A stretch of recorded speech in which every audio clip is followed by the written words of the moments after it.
So real wealth is when you are having income come in that you don't physically have to work for. Right. You don't physically have to be there. So many things can happen in life. Obviously, people lose jobs all the time. Layoffs and stuff like that happen all the time. And then you got to bounce. That stuff can set you back massively to not have consistent income, Right. right?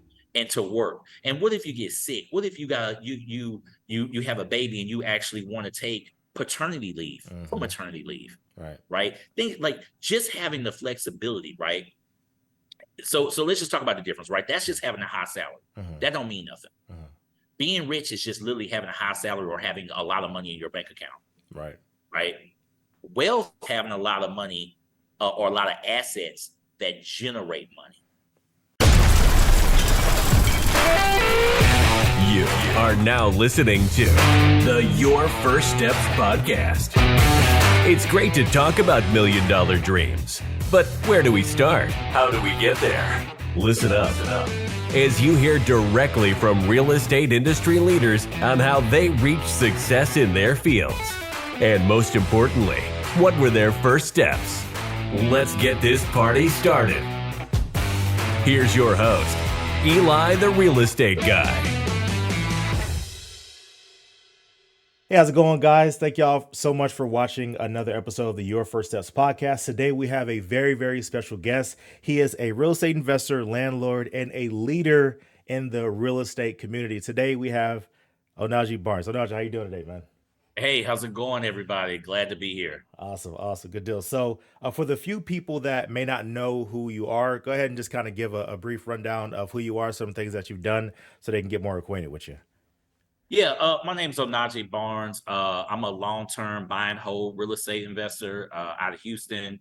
When we say buy and hold, we're literally saying I'm a landlord, right? I'm the guy. I like to buy real estate to keep it long-term for the magical generational wealth, right? Right. But we really do that in real life. Been doing this for about 17 years now, almost wow. 17 years.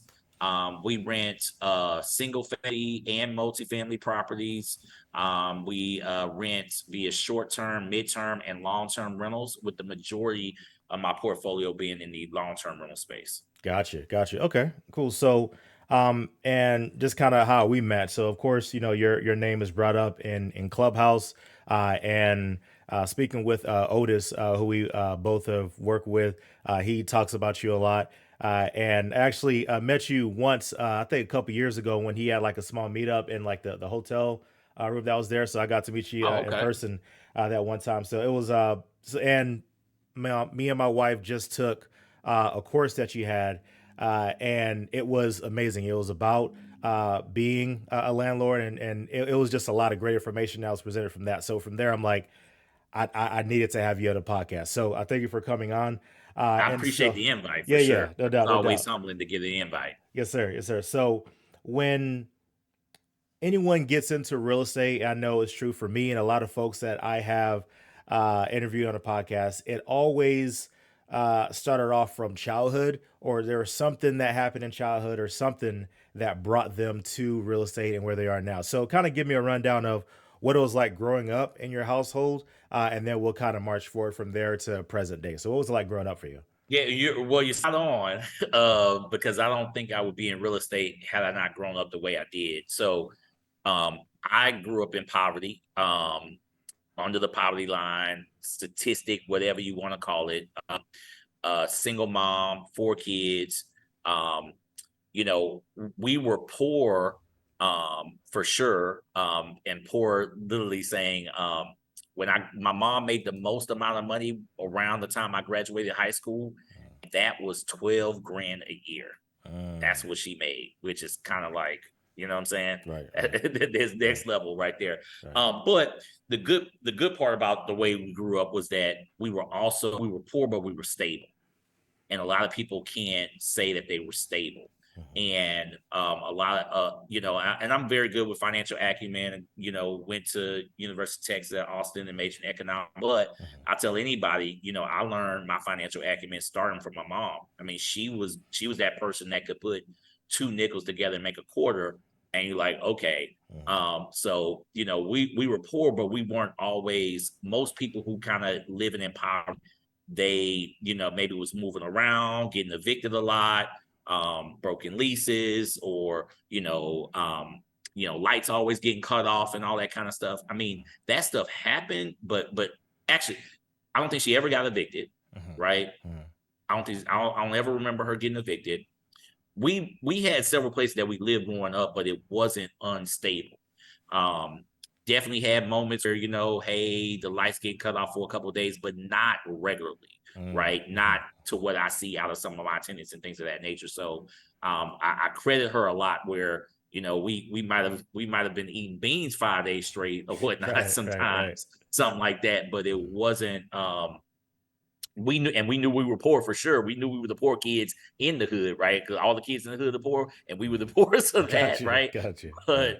But for the most part, I credit a lot of my financial acumen just with her ability to make sound decisions, right? She didn't know how to make money, but she absolutely knew how to budget, right? Mm. Which to me, a lot of the people online talk a lot about how to quote unquote make money, but they don't talk about the actual budgeting, expenses, knowing how to just think smart, right? And making the most out of the stuff that you got. So Right. I grew up in Houston in a neighborhood called Third Ward, which anybody who ever hears me talk or whatever, I'm always talking about Third Ward, historic Third Ward, Houston, Right. and went to Jackie A School, which I'm very proud about. Um, and just Houston, just having the rich history for African American people Mhm. there, with Juneteenth being kind of founded out of Houston and Galveston. A lot of people don't really Mm. know that. Okay. So I'm very passionate about that kind of stuff, Mhm. and my neighborhood, and just trying to grow my neighborhood and all that kind of stuff. But for the most part, yeah, I mean, like my journey absolutely started um, just being in poverty and being poor. Man, you talking about what you never want to be, right? Right. So that was always my motivation, Gotcha. was helping myself get out of the situation, helping my family uplift, quote unquote generational curses, Mhm. just really making sure that our family as a whole, um, this level of poverty at least stops with me. Gotcha. And Gotcha. so Okay. that's definitely, I could say, when I look back at some of the things that I've done and accomplished, Mhm. that's where my motivation comes from, of never wanting to fall back down to a certain point. Gotcha. So that started off as far as molding your mindset. I want to kind of stay on that for a little bit because you brought up some interesting points. So you're saying that you were poor but stable, right? So what do you feel was that besides budgeting? What are some things that made you feel like, okay, you know what? Though we're not wearing the shoes that the other kids are wearing or whatever it is, but we are stable. What are some things that you notice as a kid to where it's like, okay, I either know she's doing this for the right reasons or whatever. So what made you feel stability? Yeah, and I'm gonna be completely honest, right? It was four kids. We all had four different experiences because we are Mm, people are different, and you process things differently, right? mm-hmm, So the way I process, like my older brother, he absolutely was a lot more traumatized around being poor as far as how he reacted to it, right? gotcha. Now he's a successful principal and all this other kind of stuff, and Mm-hmm, he's successful in the educational world or whatever. But for me, it was always a motivator. Right. And when I talk about stable, I talk about, being, women could make a lot of decisions, single moms make a lot of decisions, having men come in and out the house. We never had that kind of stuff. mm-hmm, We never had a car. I think I never really, I think my brother probably had a car before me, but really, I mean, my mom doesn't know how to drive because she could just never afford a car. mm-hmm, Right. So things like that, riding the bus, riding city transportation, like, that was our life. mm-hmm. But when I talk about stability, I'm talking about from a parental loving perspective, right? Right. So we weren't, economically, we might not have been stable, but I view just being a good parent, the stability of saying, hey, my mom had an in-home daycare for the most part. Mm-hmm, So what that provided me was, of when I left home, she was there. The school. When I got mm-hmm. home from school, she was there, Right. right? Mm-hmm, And so I couldn't run the streets and things of that nature, that's what allowed my life to be stable, right? Gotcha. The people in Okay. our lives, her friends and things of that nature that we grew up with, the neighborhood that we grew up with, that was stable, even though economically Mhm. we weren't all that stable. All of the role models, the people that she allowed in our lives, the things that Mm. all of that was very, very stable. You know, I didn't have a dad in my life, but but I also had role models that I could look to say, hey, this is what you're supposed to be doing, on the right path. So it was one of those things where it's like, hey, money, a lot of things ain't great, Mhm. but here's the path that's laid out for you. And it's very clear if you at minimum follow this path. And we're education family, right? Gotcha. Right. Right. Our Right. whole family are educators, Mhm. like wife, brother, mom, sister, like my whole family are educators, Mm. right? Okay. So having that roadmap laid out, um, caused a level of stability to say, hey, we're not going outside of these guardrails, Gotcha. right? Mhm. Like this is what this, selling dope and doing a lot of illegal stuff and breaking in, like all the crime element, that was just really not an option Mhm. in our family. Gotcha, gotcha. I love that. So, was there ever and so I know there's different role models that you had, but was there ever a intentional conversation from your mom saying that, "Hey, uh, this is what I'm doing to make sure that I'm keeping you off the street," or was it just more so action that was Oh yeah, issued? no, no. My mom is, I'm 3. My mom is 5'2", Mm, and she's probably 110 pounds to this day, right? Like right, she's right. a small woman, Hmm. but she is a big, big presence. Gotcha, So gotcha. very, Hmm. very, she was mom and dad for sure, Hmm. and very hardcore, as far as like she had I mean, I could almost say she had more dad in her than mom, Right, right. as far as how she raised us. So, hence going back to the guardrails, right? Hmm. The guardrails were very, very clear. We're not going outside of doing this, Hmm. even with me standing over a foot taller than her, right? Right, So, right, right. so Gotcha, gotcha. that was, and I think the other big thing for me that resonates in my current career, Hmm. is that morality was a big thing for us. Right, right. Religion may not have been, but morale, like right from wrong, Got it. that Got for it. us was always very clear. Gotcha. Okay. And did she ever sit you down and talk about budgeting as well? Yeah, I mean, we when you growing up like that in that type of household Hmm. where money isn't always a focus, a lot of parents don't, talk to kids about money, Hmm. particularly middle class and upper middle class people. You don't want your kids stressing about money. Like we knew, right? Right. We all worked. I've been working since I was 14. Pretty much every kid in our family, even down to like, my kids and nephews today who don't have to work. That's a family thing. We're gonna go around here. Everybody's gonna work, Hmm. everybody's gonna have a job, 14, 15, 16 years old. I was, legally, I mean, money was a constant thing, right? Hmm. Now she tried her best to make sure that I wasn't ever really, I didn't have to quote pay a light bill, Hmm. right? At Hmm. 14, 15 years old. Right. But if you want some clothes to look good to get some girls, Right. then Right. that was on me, right? Gotcha. So even though legally I couldn't work till I was 16, we were pretty working at 14. So that hard work. Um, and then she always had isms, right? She was Hmm. big on her isms. I always remember, she never had a lot of money, but she understood what an asset was for her. So she would say, "Hey, if I ever got some money, I'm gonna go ahead and get some furniture now because I know we need it." And she never Mm. spent money on frivolous things. Right. Right. So Right. that's why I said it. We never, we didn't have a lot of money, but when she did have something, it went towards something tangible Hmm. that had that could last a long time. So Gotcha. she don't know nothing Gotcha. about no investing. She don't know nothing Right. about really being a good businesswoman or any of that kind of Hmm. stuff. But she understood tangible things that were assets for her and her business at the time, Right. and she made it last, right? Gotcha. And Gotcha. so for me, I think that rubbed up with me being a rehabber, with just understanding how to make something out of nothing, so to speak. Gotcha. Gotcha. That Okay. that that kind of that kind of thing. So she was, she talked about. I mean, we talked about money, but it wasn't like, hey, do this to learn how to be an investor. She couldn't teach me that, Right, right, right, right? right. But she could teach me to say, hey, you know what, live below your means.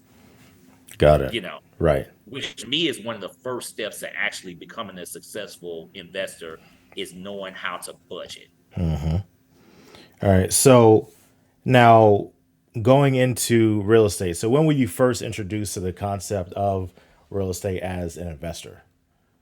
Yeah. So I went to, I graduated number 2 of my high school class. Went to University of Texas at Austin, full ride. So, I was always good academically and all that Mhm. stuff, majored in economics, but none of that taught me about real estate investing. Exactly. Right. Right. Um, uh, my first exposure was one of my older frat brothers, call him pro fights or whatever. Mhm. He was I think he's maybe about 4 years older than me, and he was still around Austin at the time, kind of took me up under his wing or whatever. And he was one of the first people. So he might have been, if I was 19, he might have been 23, 24. Mhm. And he had 2 fourplexes in Killeen Mm. at like 24 years old. He was a realtor. He was kind of doing it. And so he was kind of my first exposure of someone like owning property, Gotcha. right? Not just a young person, there's someone that was not a mystical landlord type Right. Right. situation owning property. So that was one of my first exposures. And then to go back, I also had a friend of mine who had a profound influence on me. Me and him the same age. Mm. We were renting a house, and next door, his cousin was renting from his mom, Mm. Okay. and he was real cool, but he was essentially one of the richest kids in the whole neighborhood. Mm. His Mhm. mom had over 25 doors, but they were very humble. And Mhm. he was a single mom. He was a single kid from single mom or Mhm. whatever. So it didn't never click to me till I was like more like 25 years old, like the experience I was able to like watch. Mm. And, so when I fast forward and I had my frat brother, that kind of put me on some game a little bit. And I would go back and I'm like, okay, I remember my friend John. I'm like, hold on, John's mom was able to take care of her siblings because they were renting for like, that's pretty cool. Right. So a lot of for me about real estate wasn't so much about being a millionaire and being rich and the Instagram. It was literally about how can I get my family to move forward, Gotcha. or how Mhm. can we reduce our floor, right? Like if you're gonna fall down in life, Mhm. and I've seen a lot of people fall down, right? Growing Mhm. up in the hood, you're gonna see a lot of people fall. Mhm. I was like, well, how far could I ever fall? And Mm. that for me was, how do I raise the floor, right? It really wasn't so Interesting. much about Okay. the ceiling.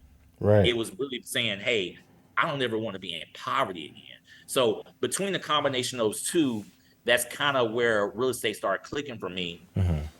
And just to kind of fast forward, graduated college, got a job right out of college, as a buyer doing the Project Runway type of thing on TV. Mm. Like I had a great job with Macy's, Mm. Mhm. and it was called May Company, and they merged. I was going up the corporate ladder, doing the corporate thing. I mean, people VPs saying, "Hey, you're gonna be somebody, Onaje. You're gonna be a leader in this company and all that." Mhm. And 3 years in, major merger, 26,000 people get laid off. Phew. My whole division of Houston got laid off, Oh, right? jeez. And I'm like 25 years old. Wow. And Yeah. and and that was probably, I had these moments in life that were like profound. Mhm. This is like massively profound. So this was like before 2008 Great Recession. It was kind of like just when the big mergers were happening. Right. Um, and so with that, the biggest thing I noticed was that the whole division was getting laid off, but I was being recruited to stay on with another division in the company because Mm. I was young and smart. But you know who wasn't being recruited? Cool. All of the older people. Got it. Because they're probably getting paid too much, basically, at the time. Or you're not young enough to be a leader, agent, or what, all that corporate mess or whatever. Right. And it didn't Right. matter about race either, Mhm. Mhm. right? So Mhm. I mean, so for me, profound moment was us all getting laid off. I'm getting calls to everybody in the country, because in retail, buying world is a small world. So I'm getting recruited by Target, by JCPenney, by Macy's to go wherever, for a job. The guy that trained me, that taught me this job, was 55 years old, had a 17-year-old about to graduate high school, Man. and he was getting nothing. He was getting no love. So And no that's where severance it took package or me. nothing, like just you out of here. I mean, we got a severance. I mean, it was Gotcha. like a Yeah. 6-month severance package. But what's a 6-month severance package worth to a 55-year-old dude, whole family, and kids trying to get to college? What does that mean? Exactly. Yeah. So that was probably my aha moment that said, this isn't right. What am I doing? Like, what, this path that I thought was right, that I did all the right things. Remember that path with the guardrails I was just telling you about? I was doing that.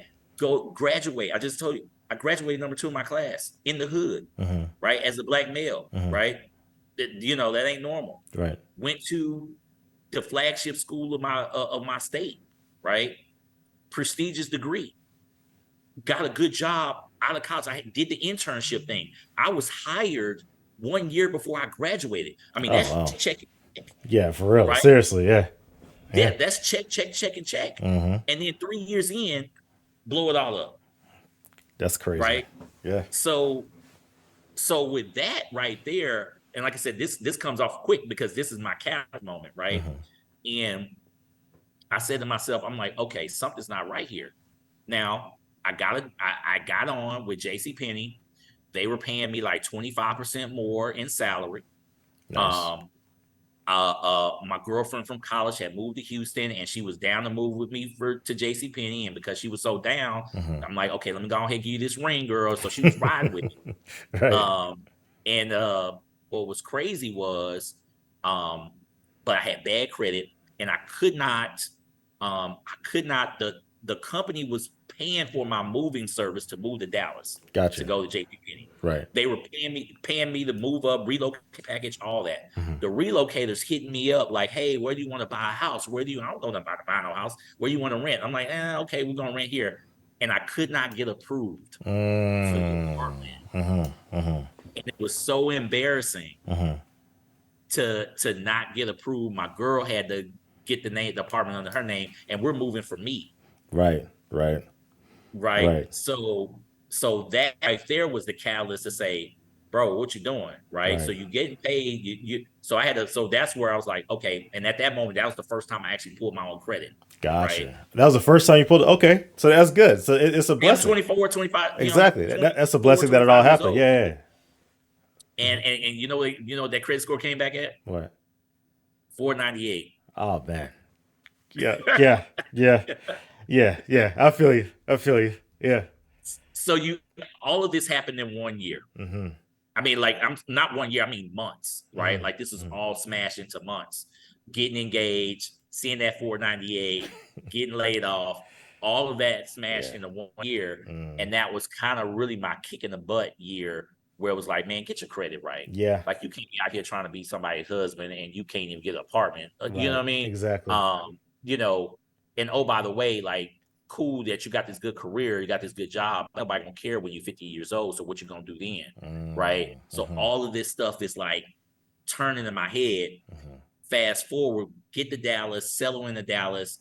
I'm having a conversation with my mentor, frat brother, the same one that had the fourplexes. He hands me this book that had kind of came out a couple years prior. Maybe the book was like 2 years old. Okay. And you know what that book was? Rich Dad Poor Dad. Rich Dad Poor Dad. Let's go. Let's go. You know, Love was it. that? How often does that book show up on your podcast? Every single time. Every single time. Yeah.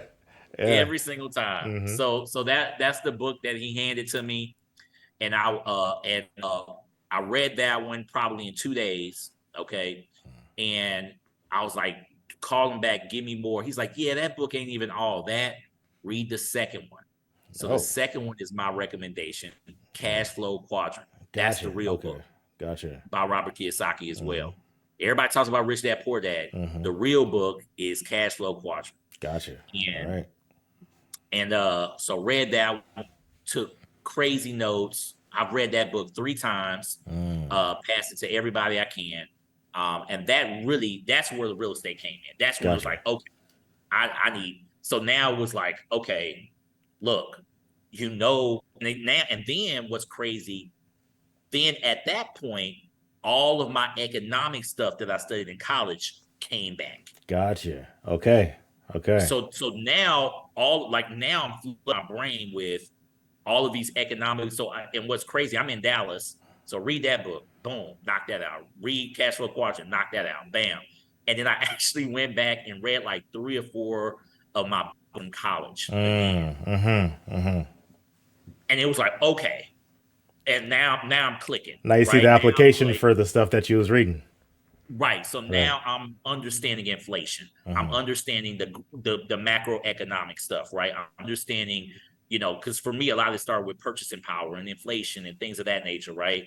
And then cash flow. And then it's like, okay, now you understand assets and assets that make money, right? So now this is where I understand wealth and what does wealth really mean versus being rich versus having a good salary, right? Because I had just learned that having a big salary don't mean nothing, right? Okay, Because you can get speak paid. on that. Speak on that. Speak on that. Having a big salary, and you're rich and wealth, have money. Explain those differences on why it's important. What's the differences between all of that? Wealth, having a high scale salary, Okay, so having let's money. talk about, most of us understand go get a good job, have a good job, make a lot of money, Right. right?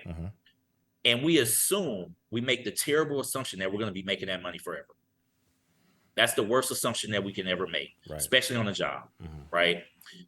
Example, a couple of days ago, good personal friend of mine making $225,000 a year, starting investing in real estate, stretching himself a little bit in middle deals. He calls us like, "Hey, OJ, I just got laid off." His life got blown up. Man. So the crazy part about that is that's not guaranteed. How much is your life is based on that income. So real wealth is when you are having income come in that you don't physically have to work for. Right. You don't physically have to be there. So many things can happen in life. Obviously, people lose jobs all the time. Layoffs and stuff like that happen all the time. And then you got to bounce. That stuff can set you back massively to not have consistent income. Right. And to work. And what if you get sick? What if you have a baby and you actually want to take paternity leave or maternity leave? Right. Things like just having the flexibility, right? So let's just talk about the difference, right? That's just having a high salary. That don't mean nothing.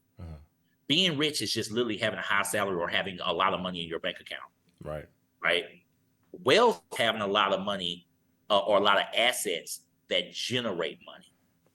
Okay. Gotcha. That's the difference, right? So when we talk about wealth, we're talking about having assets that make money on its own, right? Cash flowing assets. We're talking stocks. We're talking businesses. We're talking real estate, right? Which is different than having a job. Right. I'd rather make $100,000 in passive cash flow than make $150,000 on the job. Gotcha. I feel that. Hear what I'm saying? Right. Because that passive cash flow, I'd rather make 100 in cash flow than 200 on the job. Because I still got my 40 hours. Right. Exactly. I like that. I can go hustle if I want to, or chill if I want to, or go vacation if I want to, right? And so when we think about that, and then also in the higher level of wealth, what we're talking about assets. I didn't say just things, right? I'm talking about assets. And when you talk about assets, you're typically talking about things that might have an inflationary edge to them, right? And what are we talking about? Inflation's all in the news right now, right? Everybody been talking about inflation for a couple of years. Right. Hear what I'm saying? I was talking about inflation 16, 17 years ago. So were there any indicators that you saw back then to where it's like, hey, something's about to happen, or was it too early in the cycle to determine what could potentially happen? So I'm about to go do a little lesson right quick, right? Yeah. Something, how you said it. Right.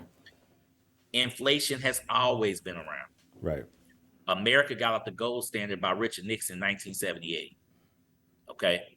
When that occurred, inflation's been through the roof. Right. Okay. The dollar has lost 93% of its value since 1993. Wait, what's that number again? 90 what? 93% of its value has been devalued. Since what year? 1993. 93. My goodness. Right. Wow. So, I and knew you it was say, a well, lot, but that was a lot. That was a lot. think about this right now. Hmm. You know there's this currency called a penny, right? Currency call what? It's copper. A penny. Hmm. It's copper Yeah. with Lincoln on it, right? Hmm. Hmm.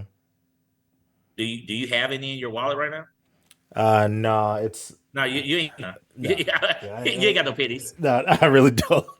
But you know the government has made the penny. Like the penny is a currency, that it's something that you could use. You Right. don't use a penny now. There's no reason to use pennies Right. anymore. Right. But for like 100 years, like pennies like was something of value. Right. Do you know that it costs more money to make a penny than what the penny is worth today? That's wild. That's But wild. it's believable, right? Yeah, I can understand that. Yeah. Yeah. Yeah. So inflation's been around for a long time. Hmm. We're in a hyperinflation era where purchasing power is rapidly declining, right? But inflation has always been around. Matter of fact, the government, the Federal Reserve, wants inflation.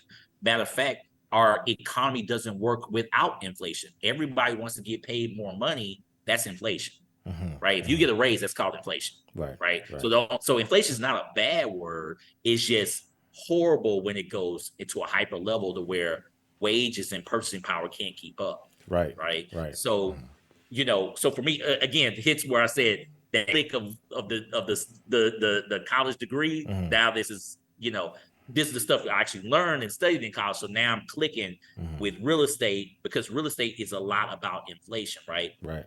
People are talking about now, and the beauty of real estate is the inflationary hedge, meaning real estate prices aren't going up.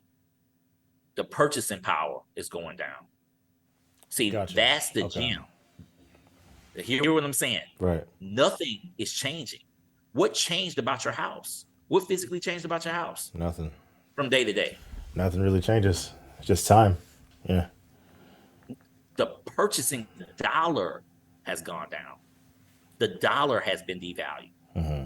What you can get from this dollar is devalued, right? So for me, that's where, when I was able to click that, add the academics with the practical knowledge of this is what you need to do, man, that's where for me that start to really take me to another place, because I knew what I was saying was true, right? I had all these books from college. I had all this history of Peru and things of that, or the peso in Mexico, which we actually studied, right? Of actually studying other economies globally to see how economies collapse or exceed, and what real assets are, like land, natural resources, oil, diamonds, gold, silver. Those are assets. Right. Businesses, right? But things are not assets. Cars, they ain't an asset. Jewelry, that's not an asset. Clothes are not assets. So what things that go up over things that are scarce, right? Right. Scarcity creates an asset.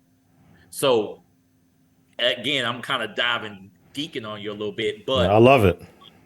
this is, for me, this was my clickable moment, right? So you asked, like, hey, was there any indicators of inflation back then? It was the indicator of inflation every day. Okay. Gotcha. For 40 years, 50 years. I mean, Right. inflation's been here and will be here, right? You ever heard of the Bretton Woods Agreement? No. That is that happened in America, that basically established the Federal Reserve. Mm. Okay. And or a central bank, right? You hear all this talk about central banks, right? Central banks essentially control the monetary policy. And I'll tell you when inflation started, or I wouldn't say it started. You ever heard of you've heard of, FDR, Franklin Delano Roosevelt, the New Deal? You ever heard of the New Deal, right? I heard the Green New Deal, but I'm not sure if we're talking about the same thing. Okay, so the Green New Deal is the new version of the New Deal, right? Gotcha. Okay. So the New Deal was FDR's signature policy. And I'm gonna name some things in the New Deal that you absolutely heard of. This thing called Social Security. You like Social Security? Yeah. That's the New Deal. Okay. Minimum wage. Things like the HUD department. Well, the HUD departments came out from MLK or whatever. But the government having a role in the economy, essentially. Mm, That's FDR. That's why people know his name as a president versus a president that you never heard of his name, right? right, right. Because he's considered one of our great presidents because he got people out of poverty. Like, Mm, think of the stock market collapse, the Great Depression. You've heard of the Great right, Depression? right. He's the president that got us out the Great Depression. Gotcha, gotcha. Okay. So, and before the Great Depression, you had the bread lines. You see the bread lines and all that kind of Mm-hmm. stuff. That's where the New Deal came into play. So there's no more people are poor now. People have top problems, but the bread line thing, you don't really see that. That's not really happening Right, because you have right.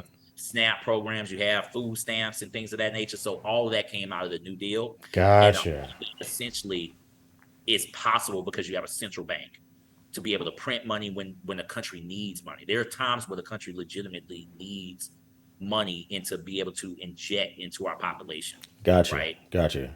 Or building roads and things of that nature, right? There's a Mm-hmm. reason why the government builds roads and not everyday industry, Gotcha. right? So Mm-hmm. anyway, long story short, all of these things cause inflation. Mm-hmm. But if you have enough economic output to exceed the inflation, you're okay, Gotcha. right? So Mm-hmm. building roads and bridges, you always kind of hear political people talk about building roads and bridges and Right. broadband. That's printing money, but conceptually, you could see if I'm able to get from point A to point B faster, maybe our economy moves faster. Right? Gotcha. Gotcha. That's easy, right? Right, right. Or if I'm able to have a broadband internet access to do a Zoom call, right? Mm-hmm. So we can talk across the world with Mm-hmm. each other. We're able to do commerce better and faster, right? Which Gotcha. increases our economy. So Gotcha. that's a good sign. That's a sign of good inflation and government action, Gotcha. right? Gotcha. What we're experiencing in this world over the last 4 years, we had a lot of money being printed that didn't go nowhere.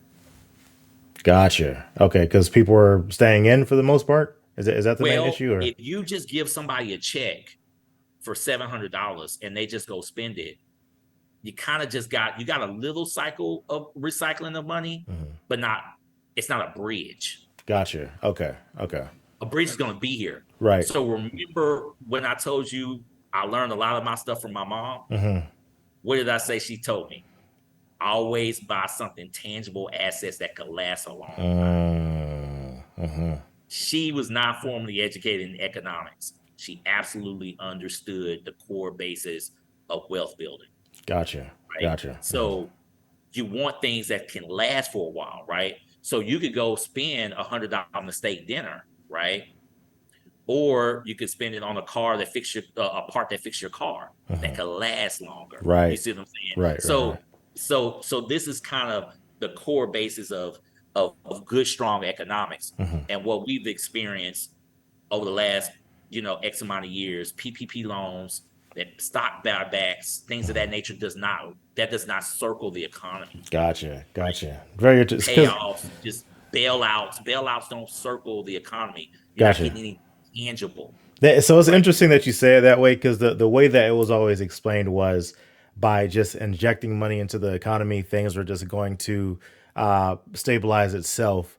But by just injecting money, something that I've heard Patrick Bet David and a lot of other people talk about is, if you give money to everyone, then the money's going to eventually float back up to the richest people in the country because they have the businesses and things of that nature. And Because they buy assets. they bought assets. Exactly. So the asset is more of like I guess like a net to catch additional funds and overall a hedge against inflation.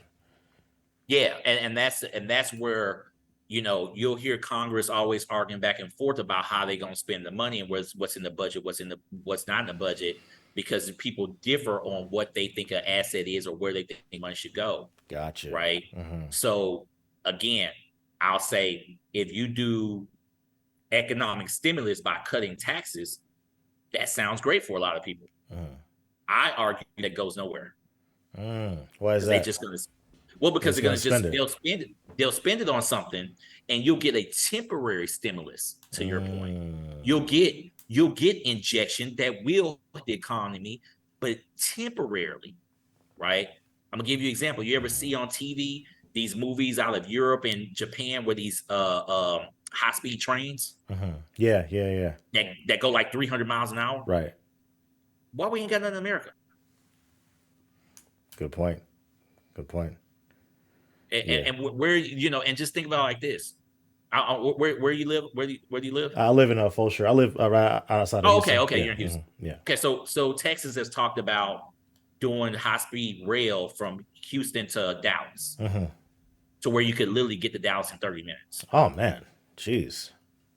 Think about that for a second. That would be what huge. could that do for our economy? Yeah, that'd be huge. Now, okay, are they? You might not know this. Will they also do stops in between, or is it just straight shot? Houston. They probably have I think there's it's on the docket, but it's maybe 2 stops or something to that effect. Right? Because there's this whole idea of making a triangle between Dallas, Austin, San Antonio, and Houston, right? A triangle, and where you could literally get to each city in like 30 minutes. Gotcha. Think about what it would do for the economy.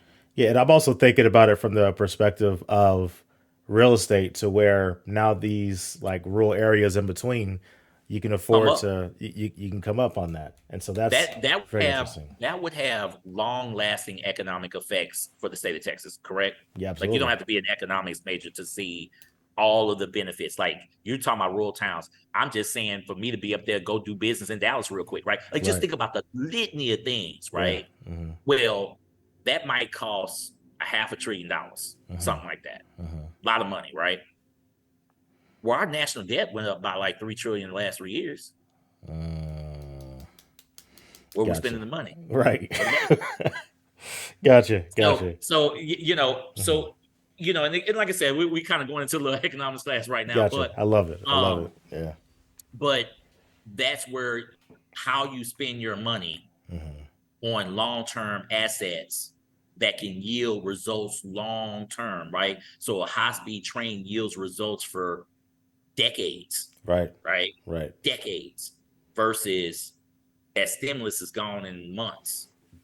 Gotcha. So that check goes away in months. I mean, like, okay, how many steak dinners and it's real, you may put your money on rent or whatever, but for the most part, I mean, people aren't spending that on assets, right? Right. So, when you talk about a piece of real estate, that's something that you can rent out, right? You can short-term, long-term, mid-term rent it.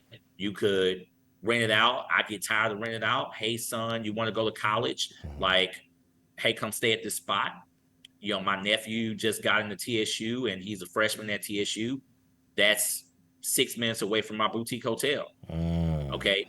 And he's staying in the dorms, but he has an option if he wants to in a couple of years to come stay at that joint, right? There you go.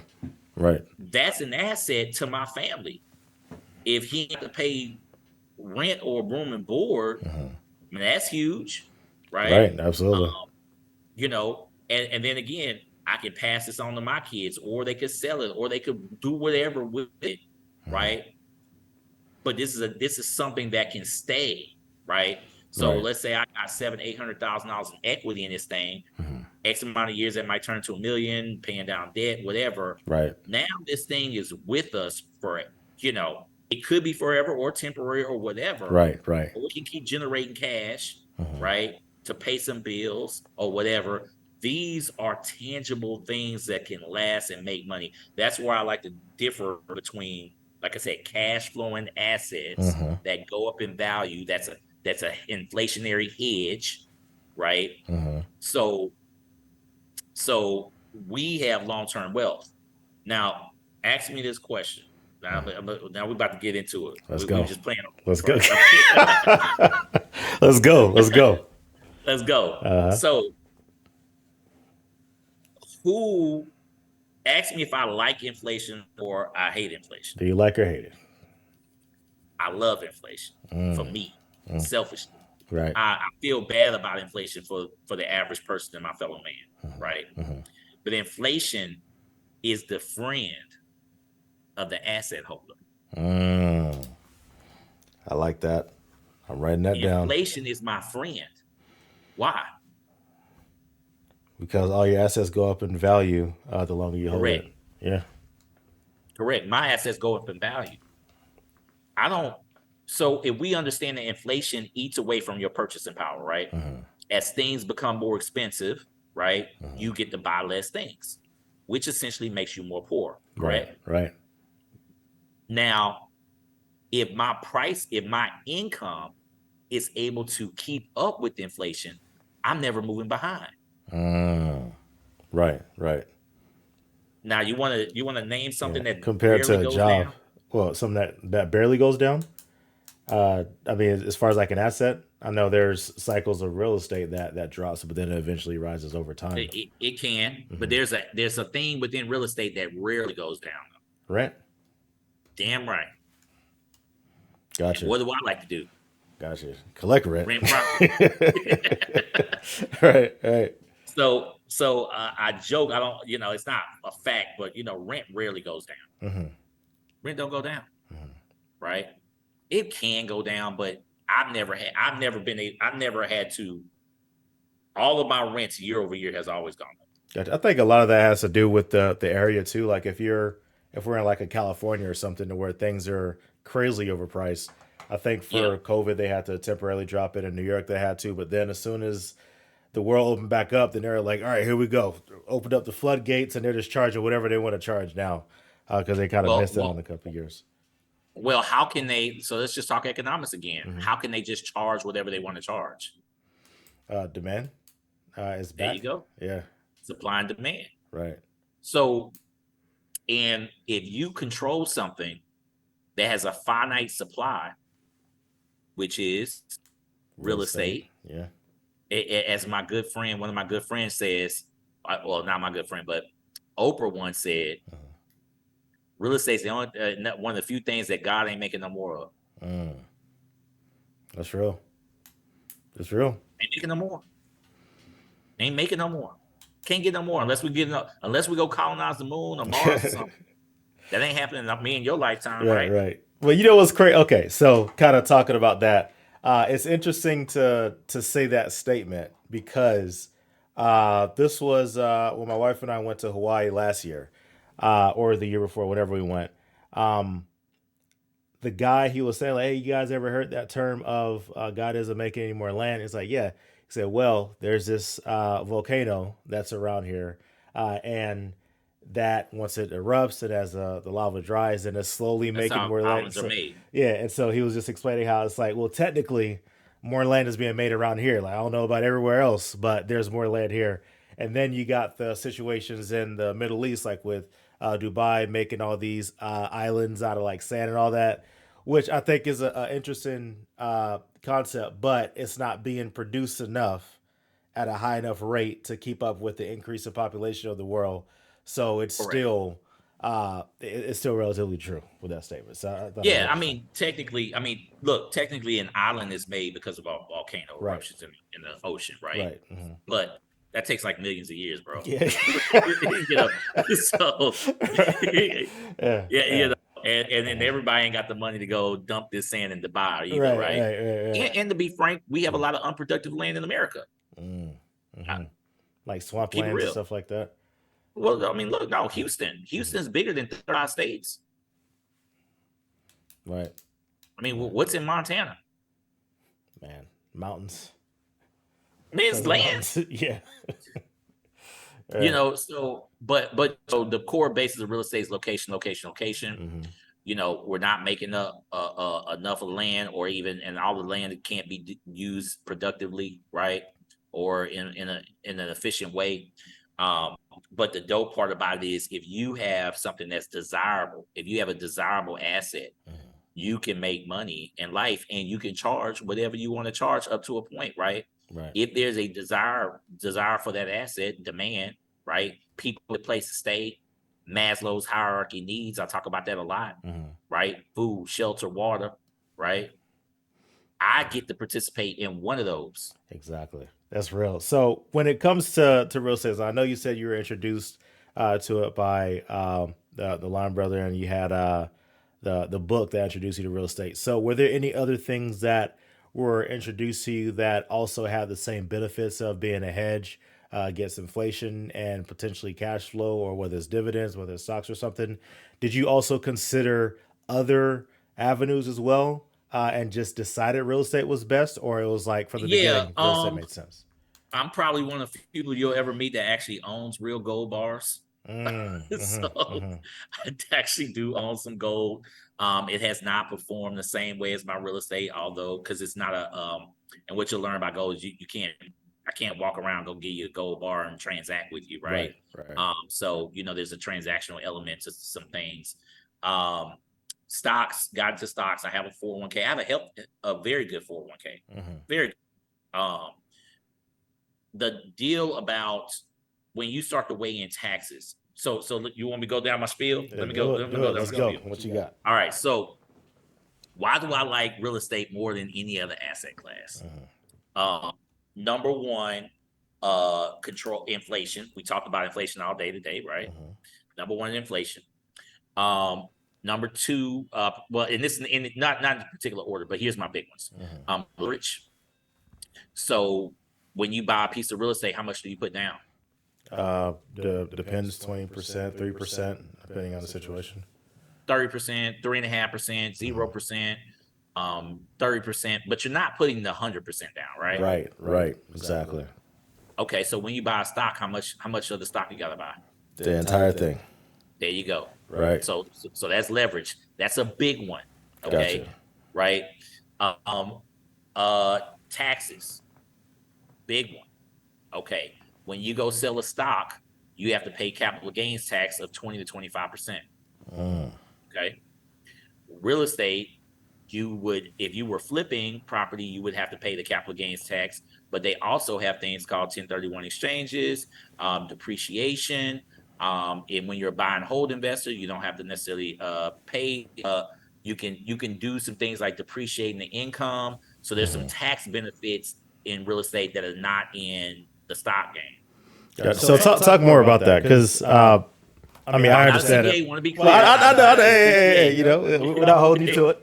But as far as depreciation, because a lot of folks that are watching this, they're beginning investors, and they're wanting to understand the benefits. They hear about the benefits of depreciation and taxes and all this stuff, but explain that depreciation piece. Okay, so it's a weird thing it took me a minute to figure it out. So I don't if you're new to this, don't feel any type of way. It took me actually some years to figure this out after I was in real estate. Okay. So number one, we understand appreciation, which is one of the other things I like, right? So appreciation, that kind of goes with the inflation conversation, right? So real estate goes up over time because of scarcity, blah, blah, blah. Okay. IRS doesn't look at real estate that way. It looks at it for what it is. It's a building, right? And buildings will degrade over time, like the physical building, right? Your carpet's going to go bad, your electrical will go bad, your plumbing will go bad, your roof will go bad. Everything has a life cycle, right? The IRS gives you 27 and a half years on the life cycle. Okay. It says that this building has a life cycle of 27 and a half years. And because it will degrade over time, we will let you depreciate the building, because in their mind, it is depreciating. And you get to write off the valuation or the cost basis of this building. So let's say $100,000 over, you get to divide that by 27 and a half years, and you get to write that off, which is kind of, I think, like 33,000, something like that, $3,300 per year. So you get to write off that $3,300 per year as a write-off. Now, is that a physical expense though? No, it's just a phantom write-off. Right. But let's say you made $1,000 in actual income. Right. That goes to zero. There you go. You really made the $3,000. Right. But you wrote off the phantom write-off. So now this brings up a question, because we're getting into the multifamily space, and I've heard of course, you understand depreciation and stuff as far as like the single family, but with the multifamily, is it a thing to depreciate like all of it within like the first bonus year? Depreciation. But okay, yeah, explain that. So you're talking about bonus depreciation. Bonus depreciation is, and it can be used on single family. It's just not productive on single family. Gotcha. Okay, so bonus depreciation is when they say, I just went over these things that the IRS said 27 and a half years, right? Bonus depreciation is there's certain things within the house that they say, yeah, that ain't last 27 years. Like a refrigerator, right? A water heater, right? So there's some things in the house that ain't gonna last 27 and a half years. Might only last 5 years or 15 years. And some of these things you can take all of that depreciate that 10, 15 stuff, you can take that all in year 1, 2, 3, 5. You can take that immediately.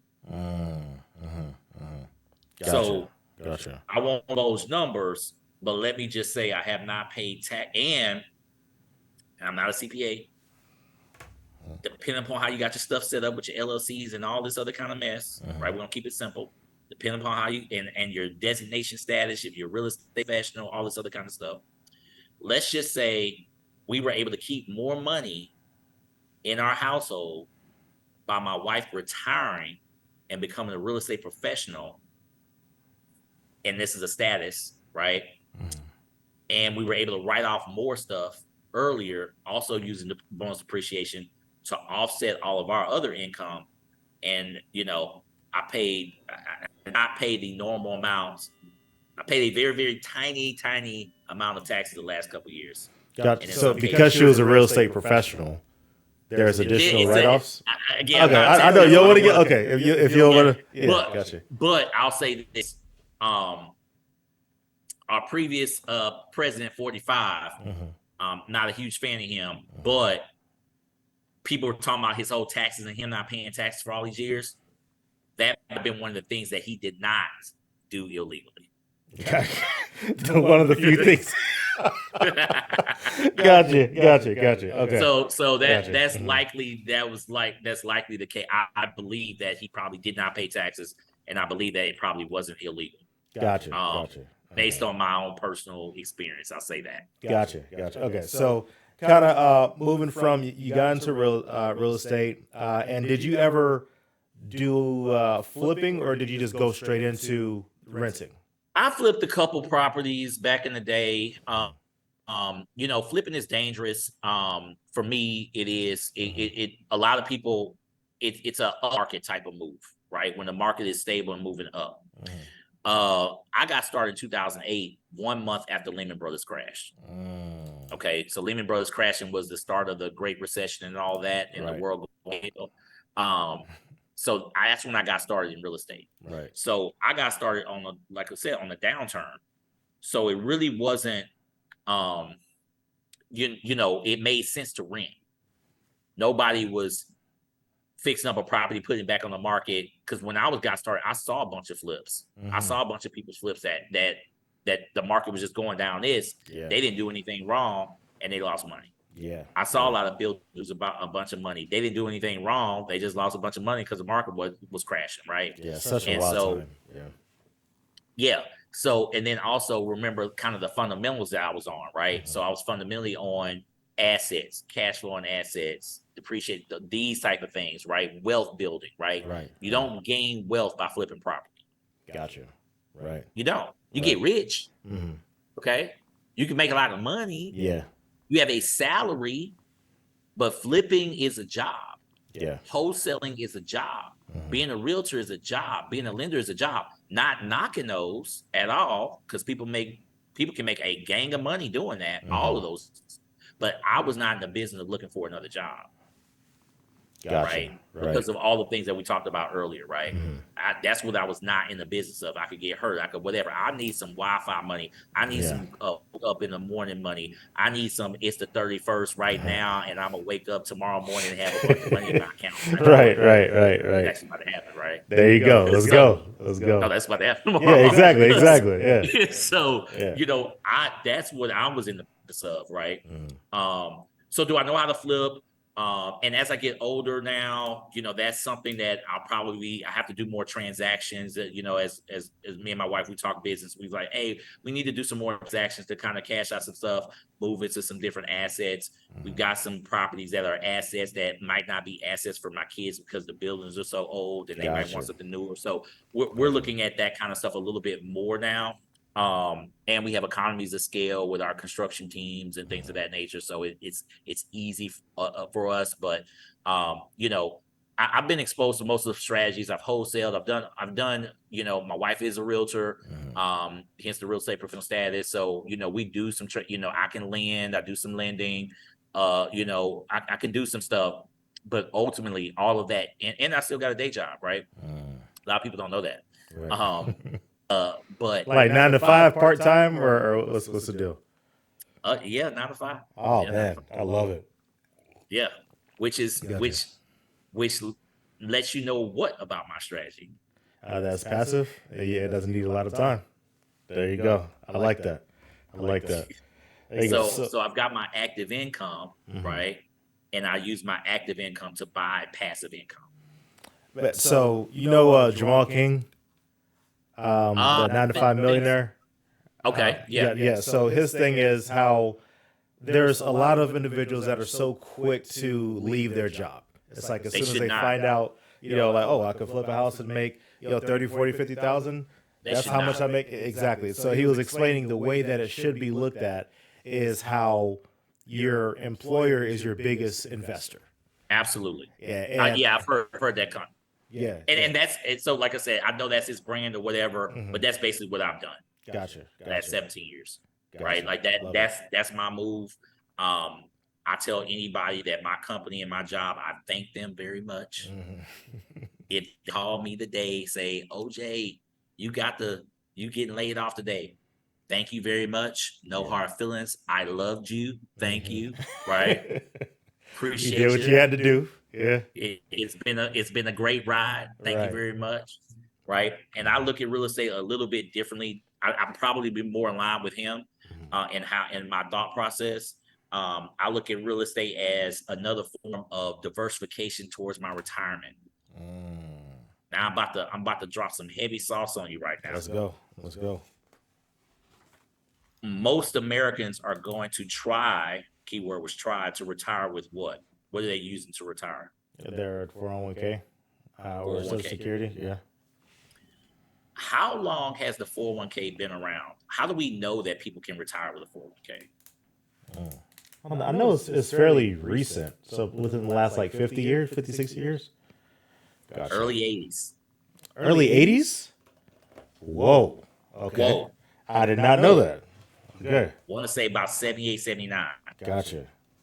Okay. Early 80s. The 401k is a tax code. The 401k is not it's a tax policy. Okay. Now, if it's been around, if it started to get popular and the tax code, and you can look this up, I mean, late 70s, early 80s was when the tax code was written for the 401k. You can Google this. The author of the 401k bill never intended for this to be a retirement vehicle. He is on the record as saying this. So what was the intention?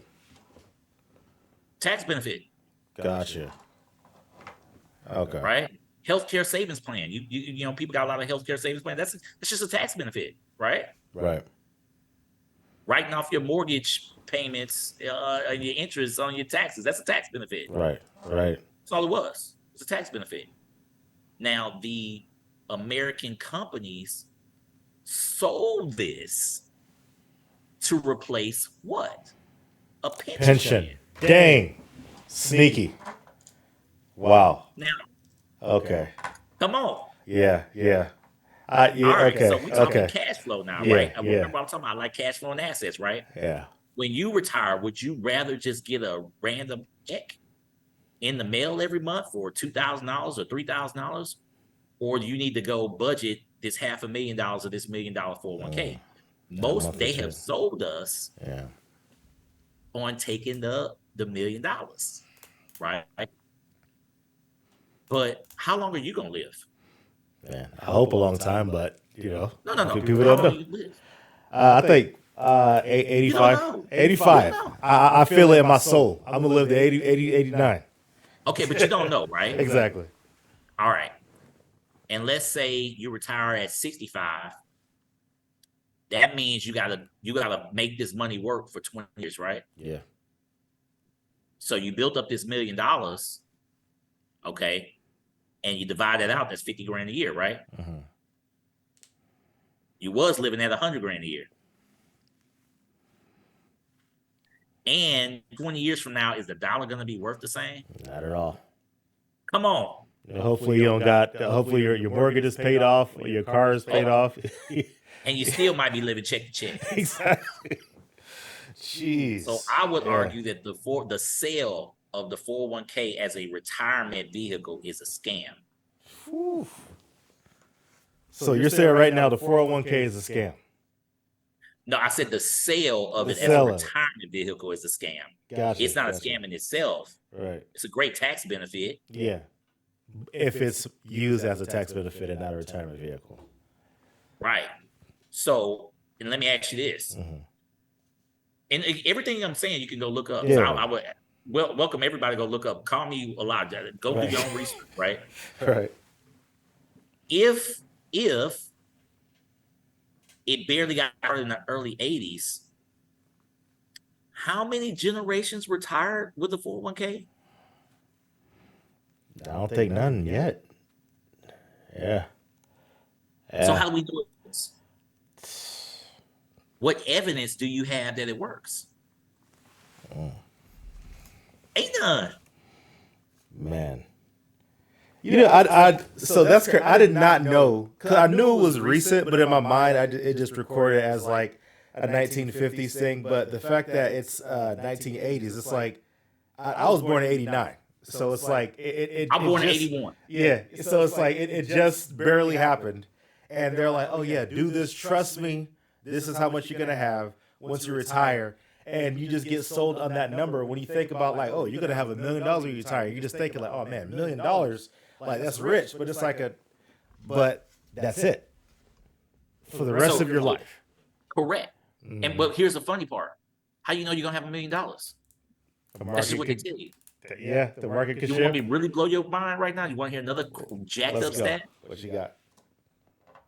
How much the average 55-year-old, the ones that were sold this 401k, that generation, right? Man.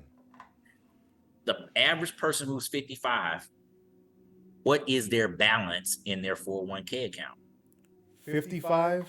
I would say probably because then you're supposed to retire in your 60s. So I'll say somewhere around 600 to 700,000. 178 grand. Holy crap. Okay. Wow. The sale of the 401k as a retirement vehicle, in my mind, is the scam. Jeez. So I guess the idea is within the next 10 years, it would have compounded to something. It ain't happening. Just went 30 years doing the thing and only got 160. Yeah. Right? Jeez. So, and they also tell you, these same financial advisors, they tell you once you get to be 55, 56, you start to be more conservative. You're supposed to turn to conservative, right? You mean your age, we're supposed to be aggressive. Am I wrong? Right. So now it slows down what could have happened. So you pretty much, jeez. Okay. Yeah. So where did this scam come from? It's these financial advisors that have told you to follow the history of the S&P. Yeah.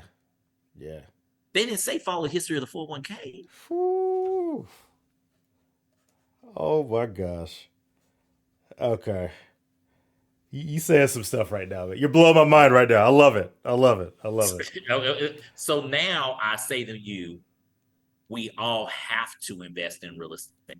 You must buy. You have no choice. Right.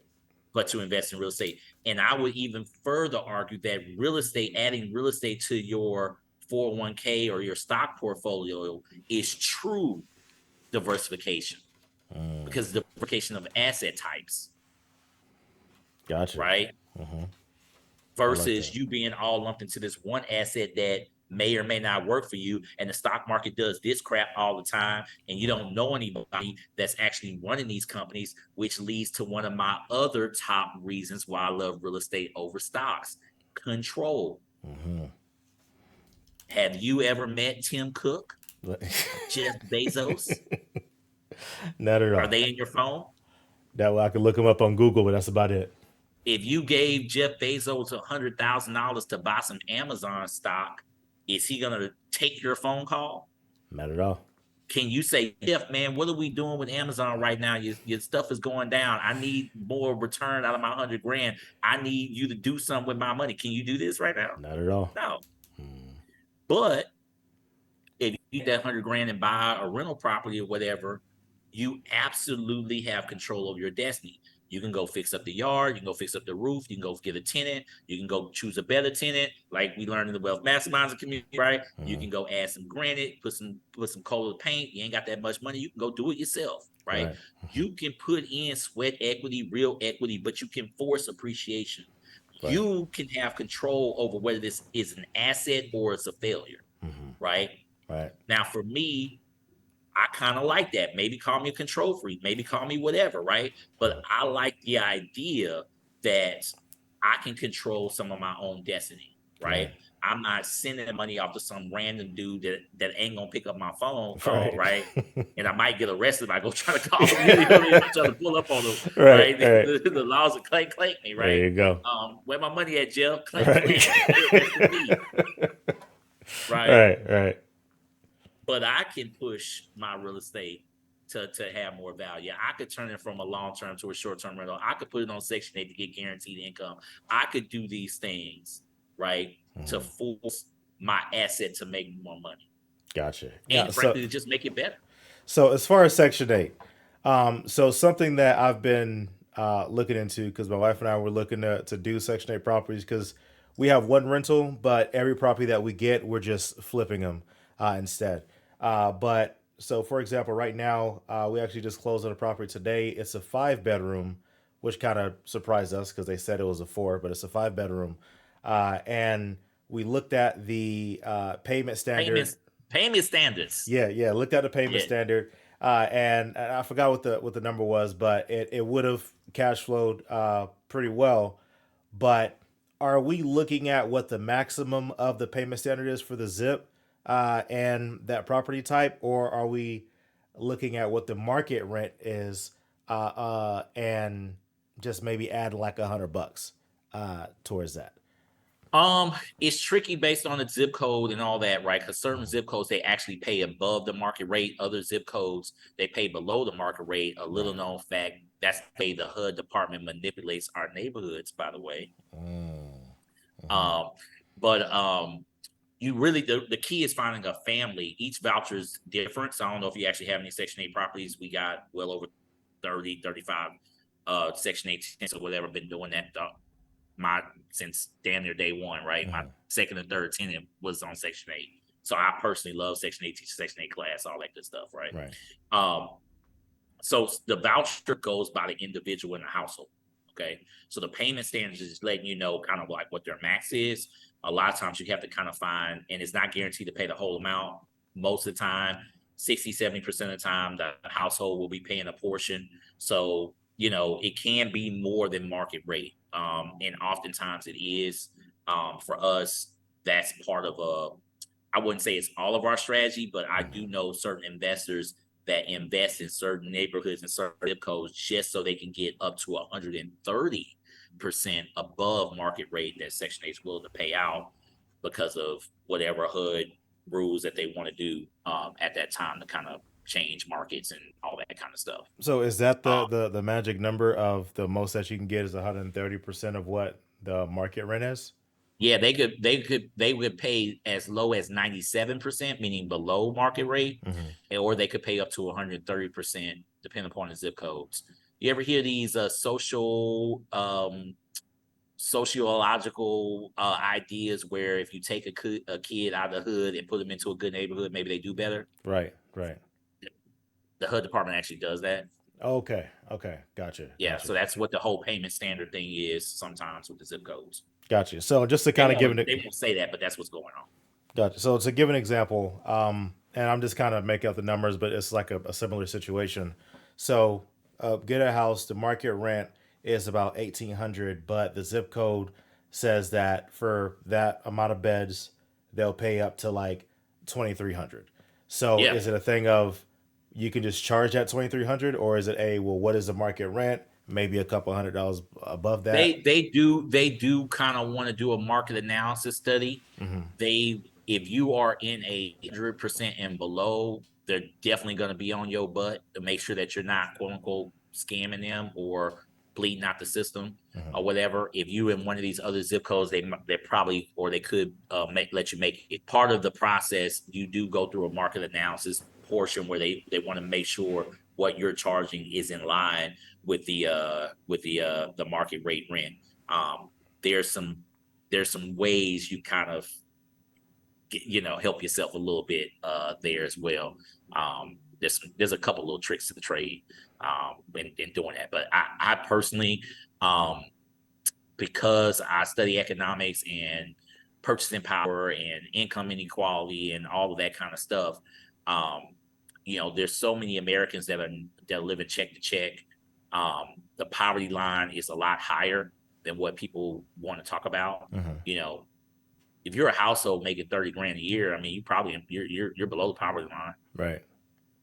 Mhm. or 40 grand a year, or whatever. I think it's like 54 or something like that. Mhm. So, um, so for me, I'd rather give me a guaranteed check, man. Gotcha. Gotcha. So it's more so compared to the, well, I guess I'll kind of go into the class and get a better understanding for that, because I just wanted to make sure that we're not running on numbers based off of. And no, you shouldn't. No, you should not. No. So Right. let me just stop. Let me just answer the cut to the Yeah. chase. Right. Right.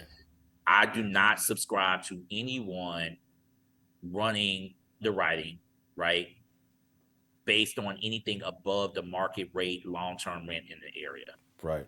whether that's Section 8 or short-term rentals, Hmm. or doing a housing the homeless per bed or a hood bash, any of that kind of stuff that's extra, let that be extra, Gotcha. right? Gotcha. Okay. But for sound financings, Hmm.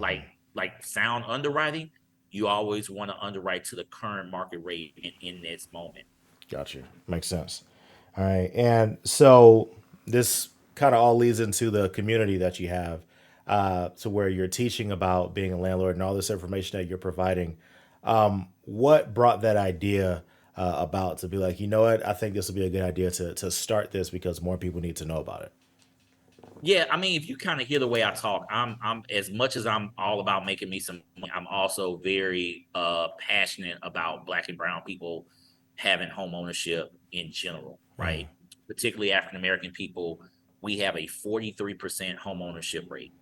mm, You hear these stats about Black wealth going to zero or negative in like 2028 and all this kind of mess, right? That's all real. And it all mm, comes back down to real estate. We don't own real estate. We sell real estate. There are aspects that we're absolutely well off than our forefathers. And there's a lot of aspects that we're not better off, mm. right? We're not better off than the eras of the Black Wall Street. We're not. We're backsliding. And 43% compared to 78% of Caucasians. 78% of Caucasians own a home. 3 out of 4 Caucasian people own a home, right? 4 out of 10 of us. That, I would argue, is the number one reason for a lot of problems in our country. And that might sound simple, but we just talk about wealth, so that's easy. But Right. also, when you don't own, you don't have any ownership, Right. right? Right. So, and how much you ingrain, how much you care, how much you love something, how much you love an area, right? What do you are all that kind of adds into the play, right? When we have ownership, we have a vested interest in Exactly. certain things, right? We Right. might have more of a vested interest, and you also have when that vested interest leads to you making some decisions, Right. right? Right. Um, Exactly. because I have vested interest in my properties in my neighborhoods that I own in. I care about who my city council members are. I care about who my mayor is. I'm voting every time. I'm not just voting, I'm donating, Gotcha. right? I like I'm that. donating because I have the money, but I also donate for a reason. So I Mhm. say all this to say that I'm passionate about people having ownership, period, Mhm. and then when that, right? So if you listen to this and you don't own no property, and if I can help you just get your house in life and you be able to have a house that's paid for by the time you retire, you winning, bro. You Gotcha. winning, I like, right? so it's something that you said, when it comes to ownership. in a community. So something that my old pastor did. I'm originally from Central Florida, so my old pastor, they're in an area to where there's it's kind of known for crime and the surrounding area, and he was speaking about the importance of having pride in your community and taking action to make sure that it overall improves. So, right behind the church, there's this huge shopping center, and there's a dumpster that's in the back, but it was always like over full and just trash everywhere. And so, what he told the congregation to do is to have everybody email it and call the city to report this trash that was there. So it was hundreds of people reporting all this trash that was going on, and sure enough, within like a week or so, it was Something clean. happens. Right. And then it's like now they have like gates around where the trash was, and now it's protected. And just that small gesture just showed like, hey, this is your home, this is your community. And instead of just posting about how bad it is and just, just saying like, oh, well, this area, they're look at the trash. They don't care about us. It's like if you take these measures, then it will make a difference. And Yeah. I just thought that was the coolest thing. And he posted about it. I didn't see a lot of people talking about it, but Pastor David, if you're seeing this, I saw it. It was amazing that you did that. So That's it, bro. yeah, That's it. definitely, definitely. And it solves a lots of problems, right? Hmm. Not only is it, it's smelling better, it looks better, but maybe the nefarious people ain't hanging around as much. Maybe they don't feel Hmm. emboldened to do silly things, right? Quote unquote bad neighborhoods, in my experience, because I've invested in a lot of alleged bad neighborhoods. Hmm. Um, it's only 10%, 5%, 10% of the element, as I call it, right? Hmm. That's causing bad stuff. There's Right. a lot of good people in these is that frankly, this is where I'm passionate about, that need to be protected. A lot of elderly Mm. people can't get out, right? A lot of kids trying to go to school, whatever, for me as a homeowner, I get to help protect and build this area, right? I can keep my property up. Not only me keeping my property up, that's an economic incentive to me, right? My Hmm. property value goes up, Hmm. but I also can do something good for the community. And it also can be an inspiration, Right. right? Our boutique hotel downtown, we renovated. This building was a tore up, bad slum lord building owned by some people that did not look like us. Hmm. Very, very, there was some unsightly things in that building, and the people living there. There was a couple people living there that essentially was living foul, and it wasn't because of their fault, right? Hmm. We fixed up the building, make it look better, make it look pretty. You know what that did? What?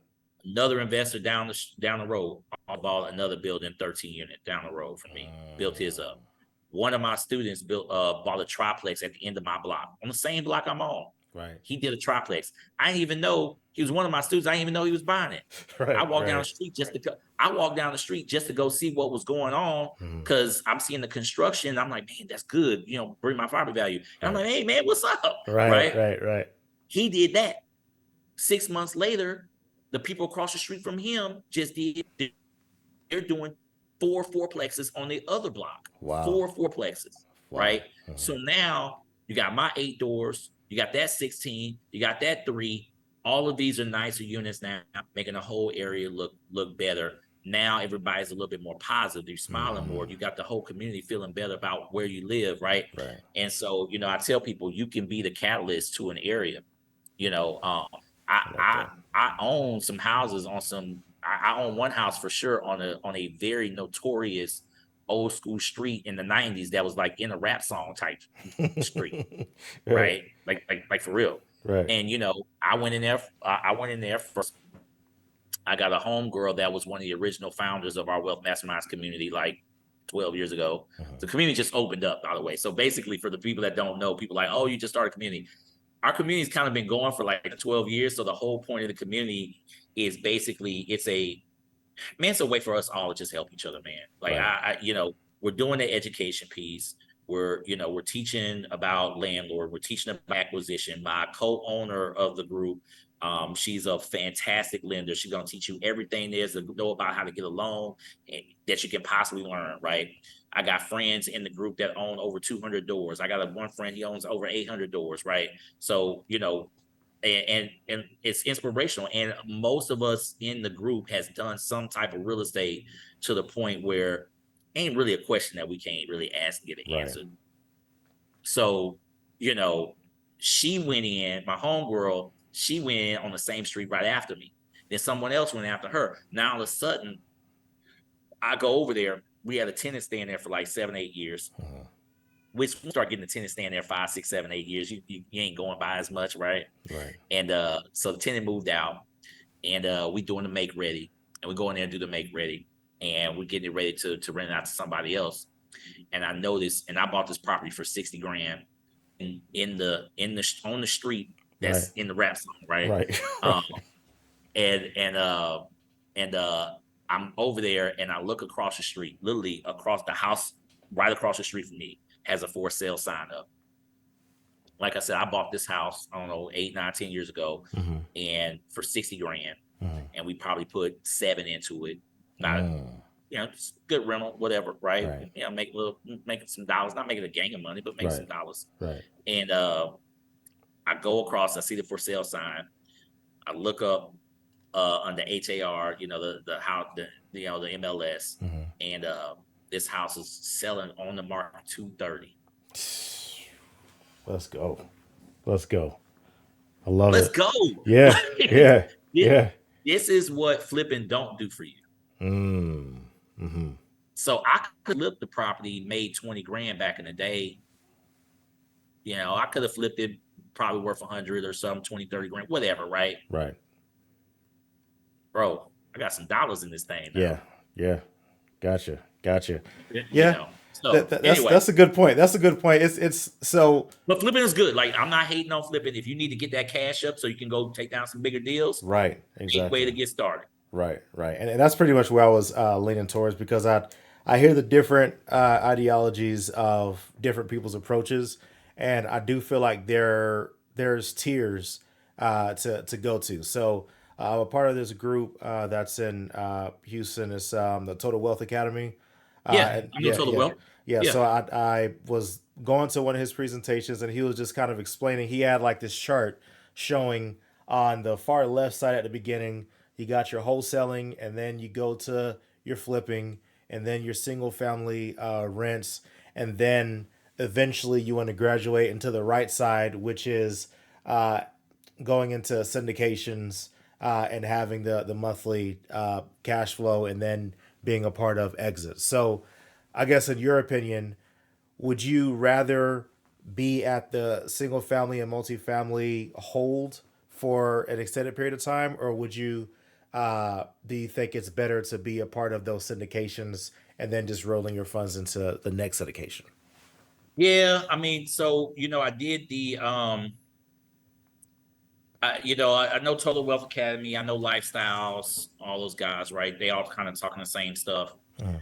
Um, Complex. So in my experience, so we still own our singles, although we have 3 apartment complexes. Mhm. Zero syndication with our 3 apartment complexes. Mm. So I'm a burst strategy guy. Okay. Okay, so I'm gonna So have some questions about that apartment. But go ahead. so I love you though, but we do own 3 apartment complexes, right? Mhm. Along with our singles. Um, so the dope part about keeping singles, because so when I was coming up, Mhm. right, it was single family above multifamily. Mm. What was Now that? it's all multifamily above single family. Mhm. So you probably obviously know the reasons why people like multifamily: economies of scale, Mhm. single location, one Right. roof, Mhm. one transaction versus 20 transactions, all that kind of stuff, Right. right? Which Mhm. is great, Mhm. right? Great. But let's not sleep on the benefits of single family. What's the benefit of single family? You're gonna have more stable tenants, hands down. You're gonna have less vacancy, hands down. No argument, can't nobody debate about that. Or they can try, but they'll lose, right? Okay. More liquidity. You can sell one house in a pinch than to a Gotcha. multifamily property. Gotcha. Okay. Okay. So and the higher level, the appreciation is debatable, Mhm. right? Mhm. Multifamily, you're only selling to investors. Single family, you sell it to investors and Susie Homemaker that just loves your lawn. Right. Right. Right. right? Uh-huh. So I don't sleep on single family. Okay, there, especially for me when you're talking about having kids and taking knowledge, I could just sell one house off and be like straight. See what I'm saying? I don't have to do Right. this whole liquidity event and all this other try to get multifamily financing is a very, very difficult. Uh-huh. Okay. So that's that. Now, to answer your question, yeah, like if you're really trying to scale, syndication is dope because it's as one of my friends that owns the 800 doors, he would tell you, Uh-huh. um, and he's like 38, by the way. I'm Nice. dope. Let's go. You like that? You like Yeah. that? Of course. It's my baby frat brother, so I'm his profile. So that's what's so cool. What I was taught, I gave to him, and Mm. everybody down the line has surpassed the previous person. Oh, I love it. I love that. Uh, so he would say syndication is OPM on steroids, Uh-huh. Uh-huh. right? So instead of putting 20% down, you get to raise for the 20%, and you got OPM on steroids. So, and then of course you could be a part of a passive in these investments, this, that, and the other, blah, blah, blah. For me, I mean, my future does lie in syndication, no doubt. Uh-huh. But I also think I have the resume for it. Gotcha. Um, so I think that's kind of the only problem these days. A lot of people are getting into syndication that are not really ready. They're not capable. There's a lot more moving parts that people are skipping in the process, right? Right. Right. Right. Um, but syndication is a team sport too, Uh-huh. and Absolutely. you will go further with a team. Absolutely. That no doubt about that. You'll go further as a team. Right. So And if you that's do something that have we're definitely noticing. Like as we're prepping to start the marketing for the multifamily, even though we spoke to some brokers to start bringing us deals to underwrite, it's just I was a part of a group, or I am a part of the group. It's uh, multifamily mindset, and so I just learned a ton from them. And there's just so much pre work that's needed before you start searching for those deals, absolutely, compared to like a single you're doing family. the right thing for sure. Yeah, yeah. It's You're I would tell you, it sounds like you're doing the right stuff. mhm, mhm. If that's the route you want to go. Yeah, I'll say definitely. this though. One of the guys that I listen to locally in Houston is a guy named Boris Sanchez. I Mm. don't know if you know him. No, Look him look up. 'em up. Yeah. He got a little bit, he's a anti syndication, anti all the way burr. He's like, look, you burr some, you keep some, you sell some, whatever. Mhm, Um, the one thing, like I said, my future lies in syndication. mhm. But I'll say this, I ain't got a whole lot of people to answer to. See, that's a temperament thing too, Right. right? So if you've got the personality to be around people and lead a syndication and answer the investor calls, there's just a lot more going on. Mhm. Well, for me, I'm a speed demon. I like to move fast, think fast. I don't mind teaching like in educational, right? Right. But when we talk about investing and money's on the line, Mhm. I'm very big about like I don't mind playing with my money, but then playing with somebody else's money is kind of a It's a different different thing, thing. Yeah. right? Yeah. Mhm. And so I'll go down that path, and like I said, I'll probably be a lot more wealthy if I did education earlier. Right. Um, but um, we can kind of do a lot of stuff on us. I Mhm. can make a lot of decisions, and proper syndication that's structured properly. You can kind of make these decisions on your own as well. Right. But when I want to cash out, refi, and do whatever I want to do, it's my Mhm. money. Right. All of Right. it's Right. mine, I right? feel you. And you know, and that's the other piece with syndications. Like kind of sound greedy a little bit, but you're Mhm. splitting up the money and who all the work. So you just want to make sure that you've got a good structure. It sounds like you're in the right programs, Mhm. listening to the right people. Right. A lot of people don't listen to the right people and all Yeah. that kind of stuff. So just but also crawl before you walk. Yeah. It's Yeah. okay. And Absolutely. you're doing the right stuff. Mhm. When it's time to accelerate, you will. Mhm. Um, Mhm. like I said, for me, we probably if I've been an investor now, I was kind of really slow because I was a 9 to 5, right? Mhm. But we probably if I've been investing for 16 years, I would say 10 of those was just single family one by one by one. Gotcha. Gotcha. Okay. And then it was like light bulb, I ain't getting nowhere with this. Yeah. So then I was like, okay. Then I literally tripled our account in 1 year. Then, By doing what? What did you do to make that happen? I just like literally bought a multifamily property. Got it. Okay. So Okay. yeah, So yeah. I went, so how did you find that multifamily? Was it from a wholesaler, MLS, off like what was your process of that a deal? wholesaler got me that one. Um, but we hunt a lot now. Today, yeah, I'm a hunter. I can Got it. hunt. Right. I mean, I got a client now. So that's something we kind of do with our. We have probably my wife is a realtor. Hmm. I do coaching, so and I can hunt my butt off. Hmm. So we hunt deals for clients or whatnot. Gotcha. Um, help them find properties or find opportunities. That's really the gem. I think that's the skill. Hmm. Okay. So I'm not sure how far you into the game, Hmm. but that's the skill that I would tell you to get strong in. Hmm. Underwriting, vision, seeing things that other people can't see, understanding how to add value. That is the skill of a true syndicator. Okay. Gotcha. It's not Gotcha. raising capital. That is a skill, Hmm. no doubt. And that's a major skill, no doubt. Hmm. But if you're raising capital only to lose the money because you don't know how to operate or add value, then Right. Exactly. right. Right. And a lot of those groups, they'll teach you how to add value, but they don't teach you vision, right? That's real. Oh, change the aerators on the water, change low flow water, charge for parking. What if the area can't charge for parking? Mm-hmm. You know? Um, like for me, I mean, I got one building, we got a cell phone tower on. They pay me $300 a month. Mm. Like, is it That's on the building or is it just in the parking on my lot? building. It's a three Interesting. foot cell phone tower. Ain't but 3 foot. You can't even see it. It's Got, on top of the roof. Can't see it. so can you do multiple cell phone companies Yep. to do? Let me write that down. All right. You So it's like that? my goodness. All right. And so So okay. So you were well. We are doing a pre-work now, and we have our soft commits, and so our budget is pretty much 10 million and below for the multifamily that we're looking for.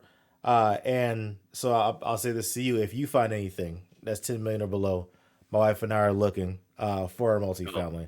So let us know, and we'd love to partner with you guys as well to give you guys a piece of the pie because we're down with sharing the wealth with whatever it yep. is. So definitely let us know No, that. man.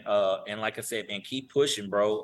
Hmm. Hmm. It definitely. I can tell you, like I said, my baby frat brother, who I can't necessarily call my mentee anymore, Hmm. but I helped him get through his first two deals, and like I said, he's got like 850 doors, some ridiculous number. Yeah, Um, and he single family wasn't for him, gotcha. and Hmm.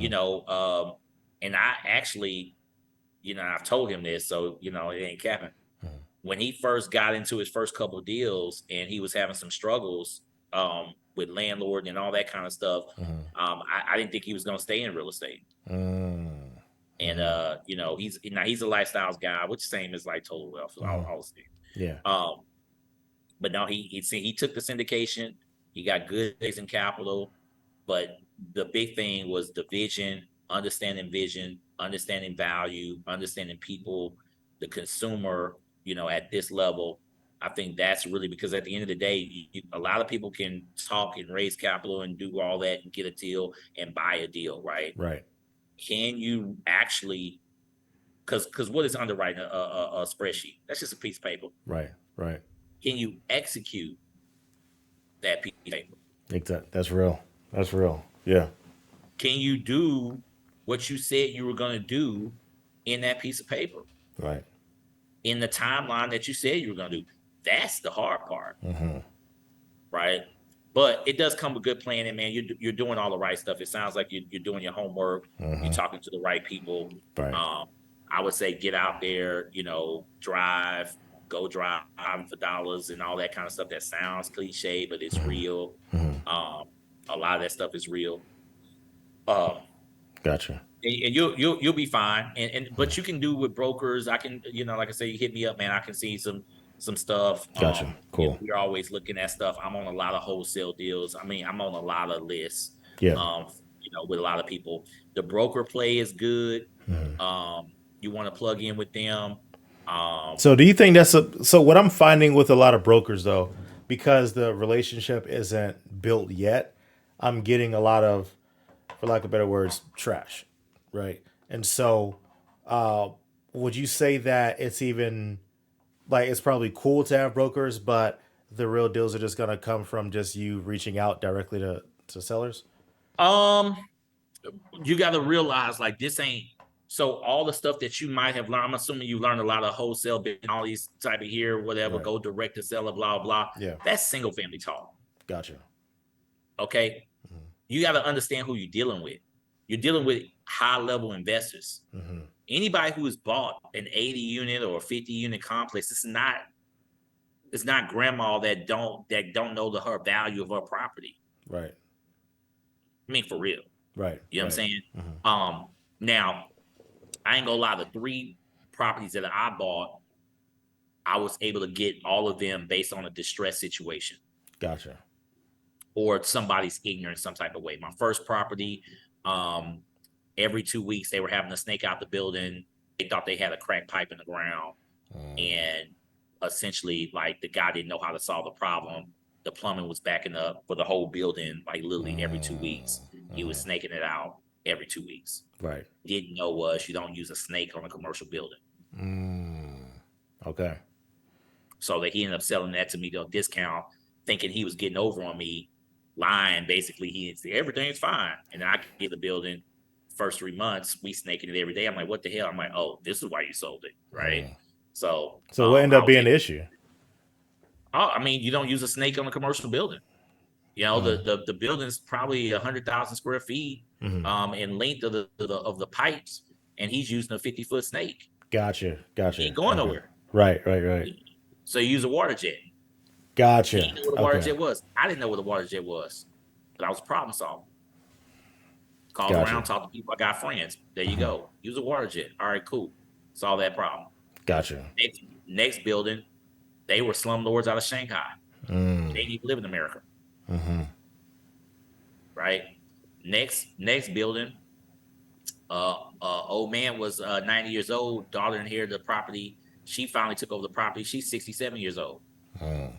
If you ain't take over this property before you were 67, this ain't for you, Right. Right. Right. Yeah. right? I Hmm. tried to buy from them 3 years ago. She said, no, this is my inheritance. I'm taking it over, whatever. 3 years later, she called me back, Gotcha. you Right. know. So Hmm. you can go, and 2 of those deals were on the MLS. Really? Um, Okay. so, so Gotcha. hence the point I said vision. I had vision Mm. that other people didn't have.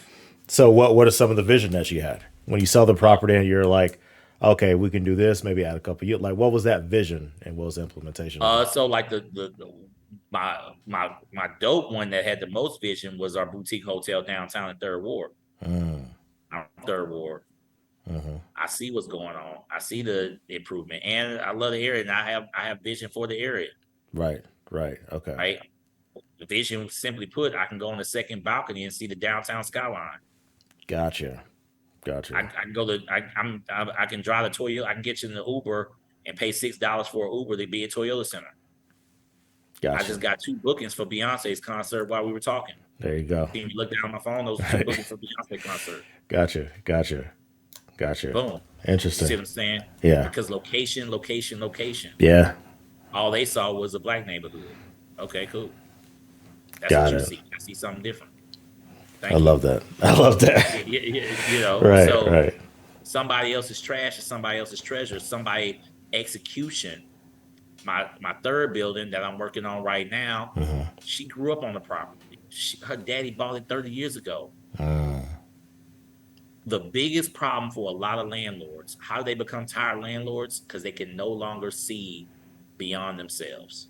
Mm.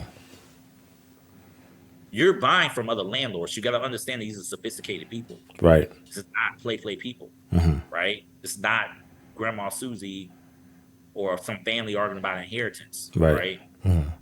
These are people that have been able to make a purchase and do something that you haven't been able to do. Right. Right. So number one, don't come into the situation with arrogance. That's what I tell a lot of the newbie syndicators. A lot Mhm. of newbie syndicators come in from this area. Well, I'm gonna do this, whatever. You ain't smarter than this guy yet. You ain't proved Right. nothing yet. Right. Right. So, but you might be younger. You might have more energy. You might have more go getter, right? So this lady was just tired. She grew up on the property. She had stayed on the property. So all she just knows it as X, Y, and Z. Mm-hmm. So their number one fault. I've got tenants that I inherited that been there 31 years. Ooh. I've got a Jeez. tenant that been there 27 years, 12 years, 15 years. Probably paying like $400 in rent or something like Yeah, basically. that. Yeah. Mm. Paying the guy that was there for 31 years was staying in a 2-bedroom paying $610 a month. Oh, jeez. Well, what do I know? Yeah. Yeah. I know that the rent's supposed to be double that. Exactly. But what does she know? That's what it's always been, and she probably was raising it a little bit every year. And She it's, wasn't yeah. raising it up. Gotcha. Gotcha. What Right. she knows is that the building's paid for.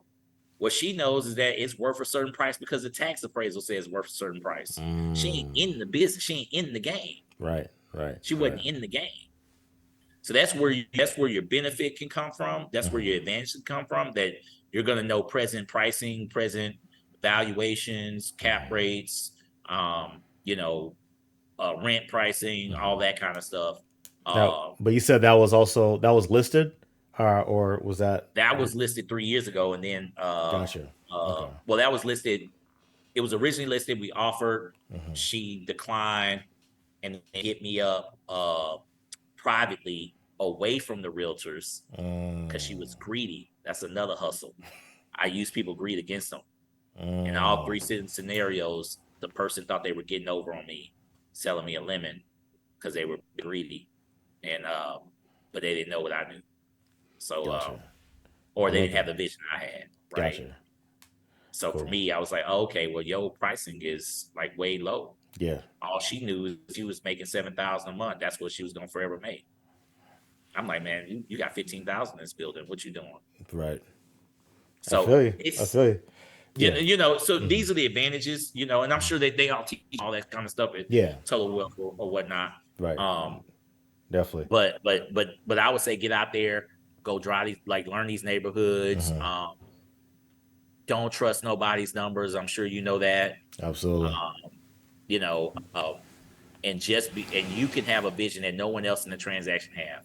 Right. Your realtor may not have it. The other realtor may not have it. Like nobody else could have some options. For me, I would also look for glaring deficiencies, right? And that could be anything. Property management. That's obviously you took our class, so you kind of know that's a strength of ours, right? That's how we're gonna win. Mismanaged properties is big for us. I do Section 8, where most people turn down their nose to Section 8. That's an advantage for me. Frankly, I know how to deal with the tenant base of Section 8. That's an advantage for me. If you living in Shanghai somewhere and not over here, and you just relying on somebody to manage, like I got an advantage over you. Right. So some of that, and just the fact that I'm young, right? Well, I'm not as young as I used to be, but I still got some energy, right? There you go. Where I can get in there and get in the mud a little bit. I can, you know, I can manage my contractor, so I can beat most people on their rehab pricing. Gotcha. So, you know, so you have to find a strategic advantage for sure. Don't have to be a big advantage, but let it be an advantage, right? So for me, like I said, even just offering, if we're going up against each other, you know, I have some advantages over you, right? Because, you know, there's some things that we know how to do. You are thinking you can do it, but you don't know for certain. Right? Gotcha. So you want to find some of these advantages, but man, you stick with it, man, and be determined. You'll get it. Gotcha. That part I do know. Gotcha. I figured. So go ahead and change pace a little bit. So what I found that everyone that I've done a podcast with, and a lot of people that are in real estate and that have found success in real estate, is that they read a lot of books. All right, and a lot of you already mentioned a couple of them, and you can see I have like a lot of books that I'm reading as well, and I learn about different aspects of real estate, business, self-help, things of that nature. But if you were to name 3 books that you would recommend for everyone to read that is looking into get into real estate? You already mentioned two of them, but what are three books that you would recommend? So definitely Cash Flow Quadrant. I think it's Gary Keller with the Millionaire Next Door or something like that. Gotcha. Okay. Forget who writes Never Split the Difference. That's a good book. It's called Never Split the Difference. I forget who, you probably got it up there. Yeah, yeah, it's up there somewhere. Yeah, Yeah, I gotcha. got it up there. Yeah, yeah. Um, I'm gonna give you one. This is a difficult read. Okay. Okay, The Wealth of Nations. The Wealth of Nations. Okay. Oh my God, you just turned your eyebrows. Never heard of that one, Well, I've never heard of it. No. The bro. Wealth of Nations. Okay. So what's This great is about that written. book? This is written by one of the forefathers of America. Okay, let me. I think it's Thomas Jefferson. Well, The Wealth of Nations is commonly referred to as the first book on capitalism. Hmm. It's old Okay. school. Uh, and you know, uh, it's a difficult read because it's old as dirt. Yeah. Okay, Yeah. Adam Smith. Sorry, That's Adam good. Smith. Gotcha. You've heard his name. One of our forefathers of America. Hmm. Uh, Generally referred to as the first book on economics. Generally referred to as the first book on capitalism. Gotcha. Gotcha. Okay. So he'll talk about cattle and land and farming and all this other kind of mess or Hmm. whatever. But if you can extrapolate that to today, it'll teach you a lot about people, land ownership, land class. This is really what got my mind right when you talk about assets and things of that nature. Hmm. Um, you know, owner. There's two. This It's a constant fight in this world: the Hmm. owner class versus the labor class. Gotcha. Gotcha. I It, feel you. don't break all that kind of stuff down. So it's more of an economic book than a real estate book, but it still talks about real estate. It talks about assets and things of that nature. Hmm. It's a harder read for Hmm. sure. It's gonna be it'll be A lot of old English. A lot of yeah, yeah. yeah, Hmm. A lot of this, it, thou, these types. not quite Shakespeare Got level, it. but All right. All right. it's definitely not an easy read. And then Hmm. the examples are going to be for that time, and you got to extrapolate that out 300 or 400 years. But Hmm. um, this dude was a brain. Gotcha. One thing that was undeniable about our original forefathers and presidents of the Hmm. United States, these dudes were not lightweights. Right. Right. Um, I've read several, what I could read from Lincoln and all Hmm. that kind of stuff in the past. These dudes are a whole nother level of it. It makes you rethink how we like Gotcha. business these days. Gotcha. Gotcha. Just I say feel that you. I feel you. these dudes were not lightweights, man. Gotcha. Gotcha. So it Cool. lets you know, like, okay. So anyway, that's a pretty good book for the people. So I read a lot of Thomas Pinckney. He's won Nobel Prize in economics probably about 6-7 years ago. Guy out Hmm. of France. He's got a couple books on like income inequality, modern capitalism, things of that nature. Gotcha. Um, so again, I kind of have this social aspect to how I go about my business, Gotcha. but it also gives you perspective too. Hmm. So it makes Gotcha. me harder in like understanding when you kind of see how the system work. Hmm. Thomas Pinckney, really good stuff. When you see these conspiracy people online talking about they and the Illuminati and all that kind of Yeah. mess. Hmm. Yeah, you read a couple of these books and you realize how silly these people are talking this mess. It's just higher level thinking and just understanding how the mess works, right? Gotcha. So is it real? All that kind of they're controlling all that kind Right. of. Right. Yeah, there's a they when you read this stuff, but then you realize like, okay, it's just a lack of understanding how money works Right. and how labor works and how ownership works, Gotcha. Gotcha. I feel you. which will So, make you a stronger investor because then you're going to get into things like interest rates and stuff like that.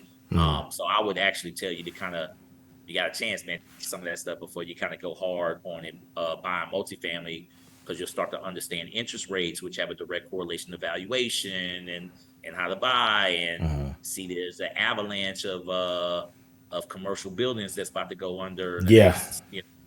yeah. So That's and I'm actually going to this this event in Orlando with I think it's I know his last name is Cleef, Rod Cleef. Rock Rod, Khalif. Rod, yeah, yeah. So I'm going to his It's deal good. He, next month. Yeah, he's interesting. Just kind of watching his stuff, and though I feel like multifamily mindset, they give a lot of great foundational information on what you should do and how multifamily works in normal circumstances. But I feel like what's like how you're saying, what's about to happen and with the sharp increase in interest rates and everything that's like here and is about to happen, Rod is more so of like, all right, here's what I'm seeing. Let's talk strategy on what's about to come. So I think it's interesting. But yeah, mhm, I follow Rock Khalif. mhm. And I've been on several stages with him in Clubhouse. Oh, nice, nice. Yeah, sharp guy. Mhm, Um, yeah, he's that's the kind of for me that's the kind of conversations I have. And I got some, those are the conversations we try to have in the wealth masterminds. That kind of gotcha. conversation. Again, he's a social Mhm, media guy. Most of my friends are not necessarily social media guys, but mhm, those are the kind of conversations. If you really want to get into this game real strong, like if you're mhm, trying to get to 500 doors, 1,000 doors. I don't know what your goals are or whatnot. mhm, Those are the kind of conversations you need to be in. Like I said, I don't know him or his group, or I don't coach anybody, but a lot of the things that he's talking about is that larger level of investor. There's another group, Bird Strategy, something that so what's this guy's name? I really love those guys. There's a lot of groups out there. Is it Real bigger estate guys, pockets? Or radio. are they from bigger pockets or no? No, I mean bigger pockets for me. I'm kind of graduated beyond that Yeah. some years ago. Mhm, They're not really going above a certain level, right? mhm. But the real estate guys is a radio show podcast. Check those guys out. The They're real estate old guy. school, man. Yeah, they are old school. They original OGs in this game. You're Mhm, talking 30, 40 years in the game type guys. mhm. Um, they host masterminds like to Belize every year. They do a Nice. lot of high level stuff.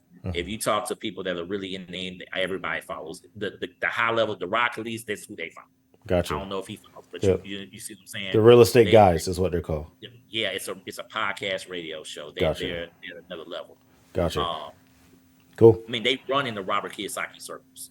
They Okay. hold conferences. That's their circle. Gotcha. Gotcha. Gotcha. All right. Cool. Yeah, So and then now, they go ahead. Go ahead. go ahead. Not gonna say we're about to go into a lightning round, so I was gonna let you do your thing, and then we'll get to the next one. Are you Okay, good? around. Okay, gotcha. So lightning round. All right. So what I do with the lightning round is I basically ask a few random questions. These are not as goofy as they usually are. With this, it's gonna be something that may make you think a little bit because they're situational type questions. And what would you do in these situations? All right. Go. So the first question is if you were to invest in real estate in any city outside of Texas, where would it be and why? Likely, I got a couple of state cities I'm targeting. Probably Memphis. I like Memphis. Um, I like Birmingham. Um, I like some of the cities in the Carolinas. Mhm, Um, yeah. So one, I'm gonna stay in the South. I'm gonna stay below the Mason Dixon line just because of cold weather and all that kind of mess. mhm, Everybody moving down south. mhm, Memphis is adjacent to Nashville, which is super hot. It still has 1 million people in it, right? And you can get doors for cheap, and they're high cash flow in the area. mhm. Similar to Birmingham, and then the Carolinas, you're getting a lot of movement from New York down to the Carolinas. That's kind of their first movement south if they can't afford to go to Florida. Gotcha. Okay, interesting. All right, so number two, if you were invited to speak at the largest real estate event of the year, and you only had one topic to discuss, whether it's contracts or whether it's property management, like just one specific topic, what would you cover and why? I'd probably cover housing affordability. Mm. which is not a top, because first of all, if it's the largest event, everybody's gonna be talking about everything, right? Right. Ain't gonna be too many plays that people ain't gonna be talking about. Mhm. But I would talk about housing affordability because we're moving into a renter nation. We're moving into we have a massive affordability issue. So the question is, how do you align your strategy with economies naturally moving? Gotcha. So that would go against maybe the person that's talking about building a Class A multifamily. Right. I don't think a lot of people are building Class A multifamilies right now. I'm not sure that they're all right. Right. Gotcha. Just how people can pay Class A pricing Exactly. if everybody's poor every day. So for me, I'm talking about housing affordability right now.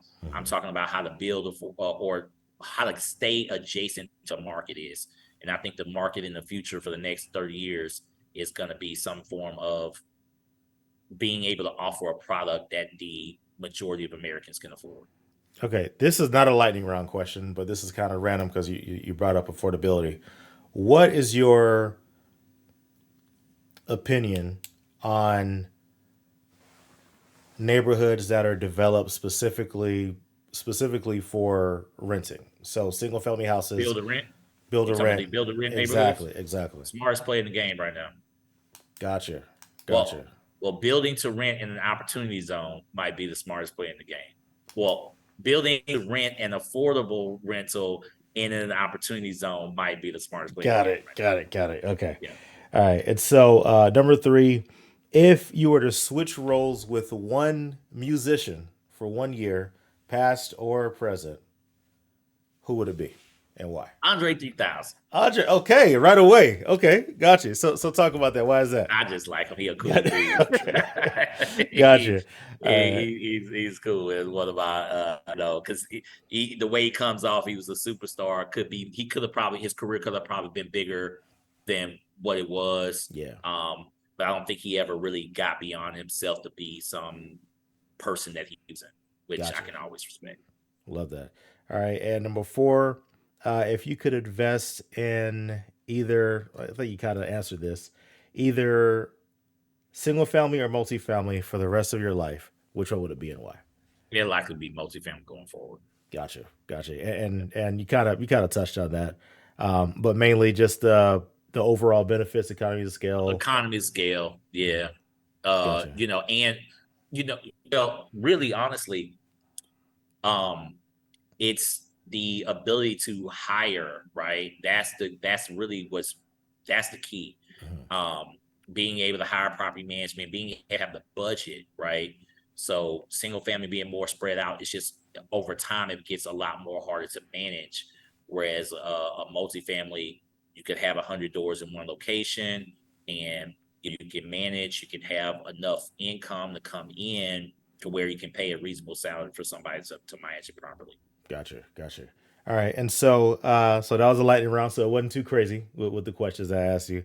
But as far as your community, I know you kind of touched on it already, but who is this community for? So if somebody they're looking to join a community, they want to learn about real estate, they want to learn about having rentals.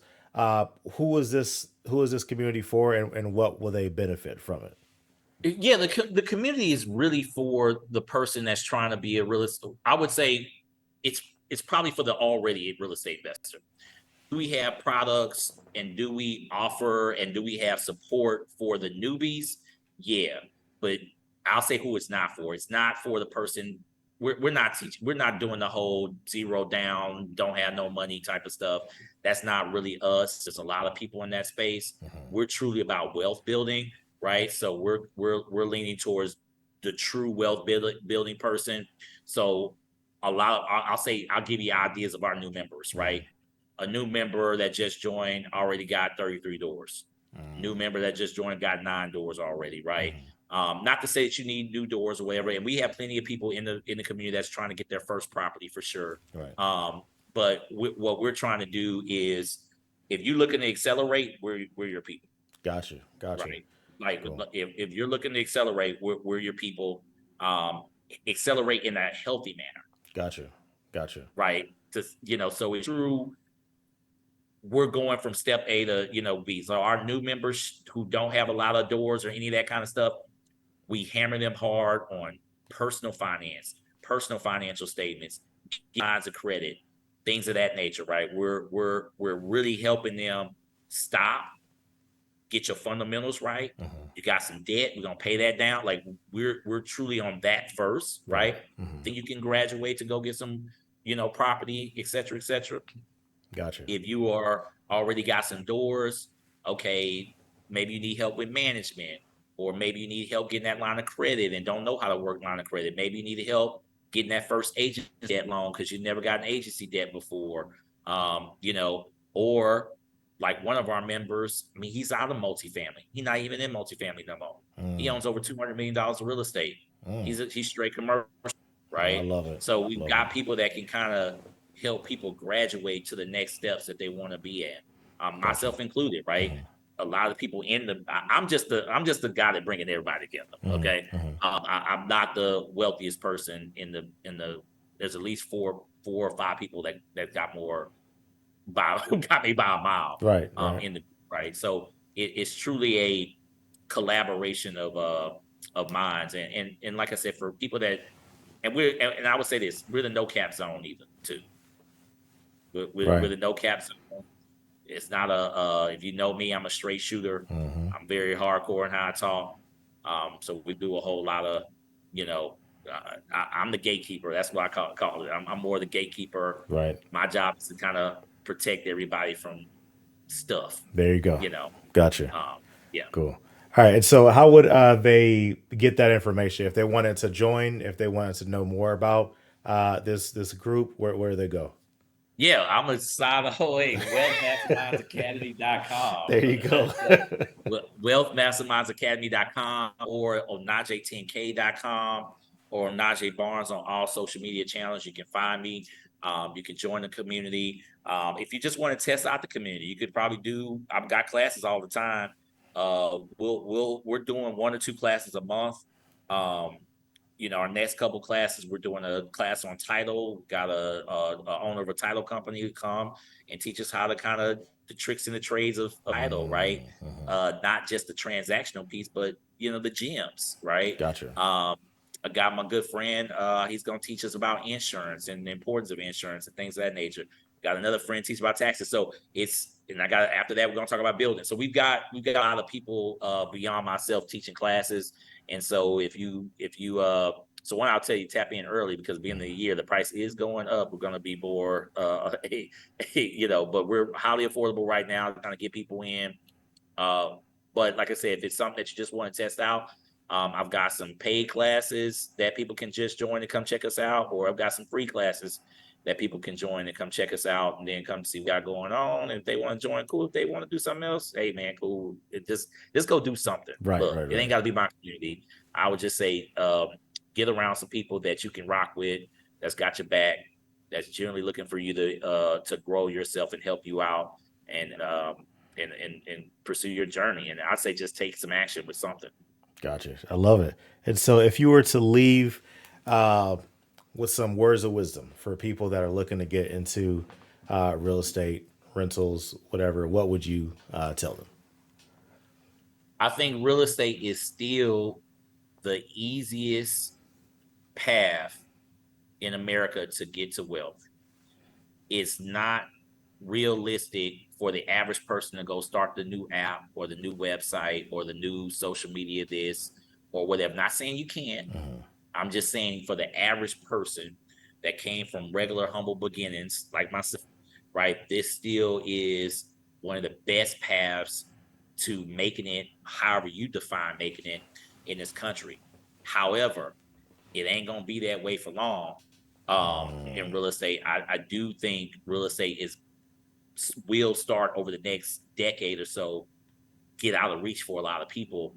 And so I would tell you, take action now versus later. Gotcha. I love it. Onaje. Hey, thank you so much for doing this podcast. I learned a ton and I really appreciate it. You It was a pleasure. I mean, I like the conversation. As you tell, you're supposed to be here for 30 minutes. It is all good.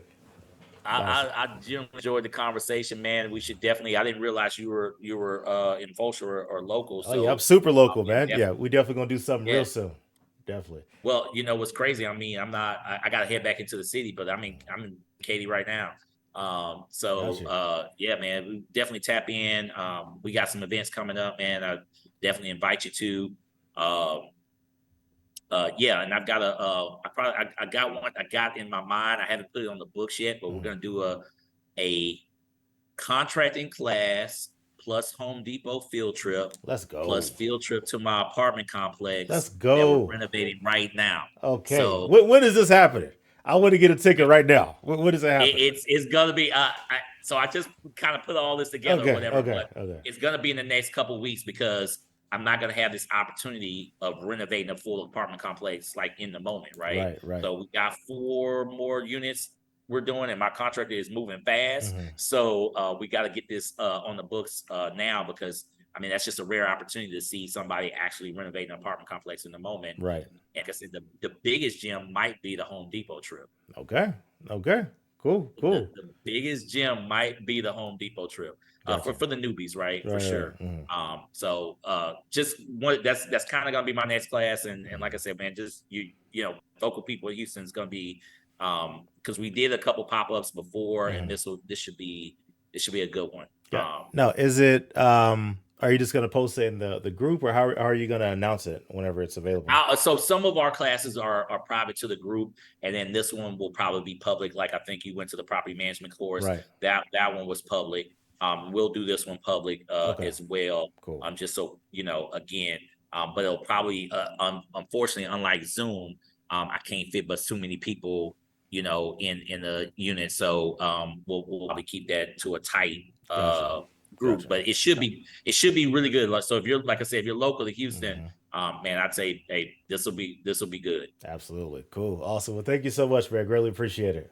Hey, appreciate you, man. Appreciate the invite. Always humbling to get an invite. Yes, sir. No doubt. Thank you for listening to the Your First Steps podcast. Let us know what you thought about this episode by leaving a review. And don't forget to subscribe.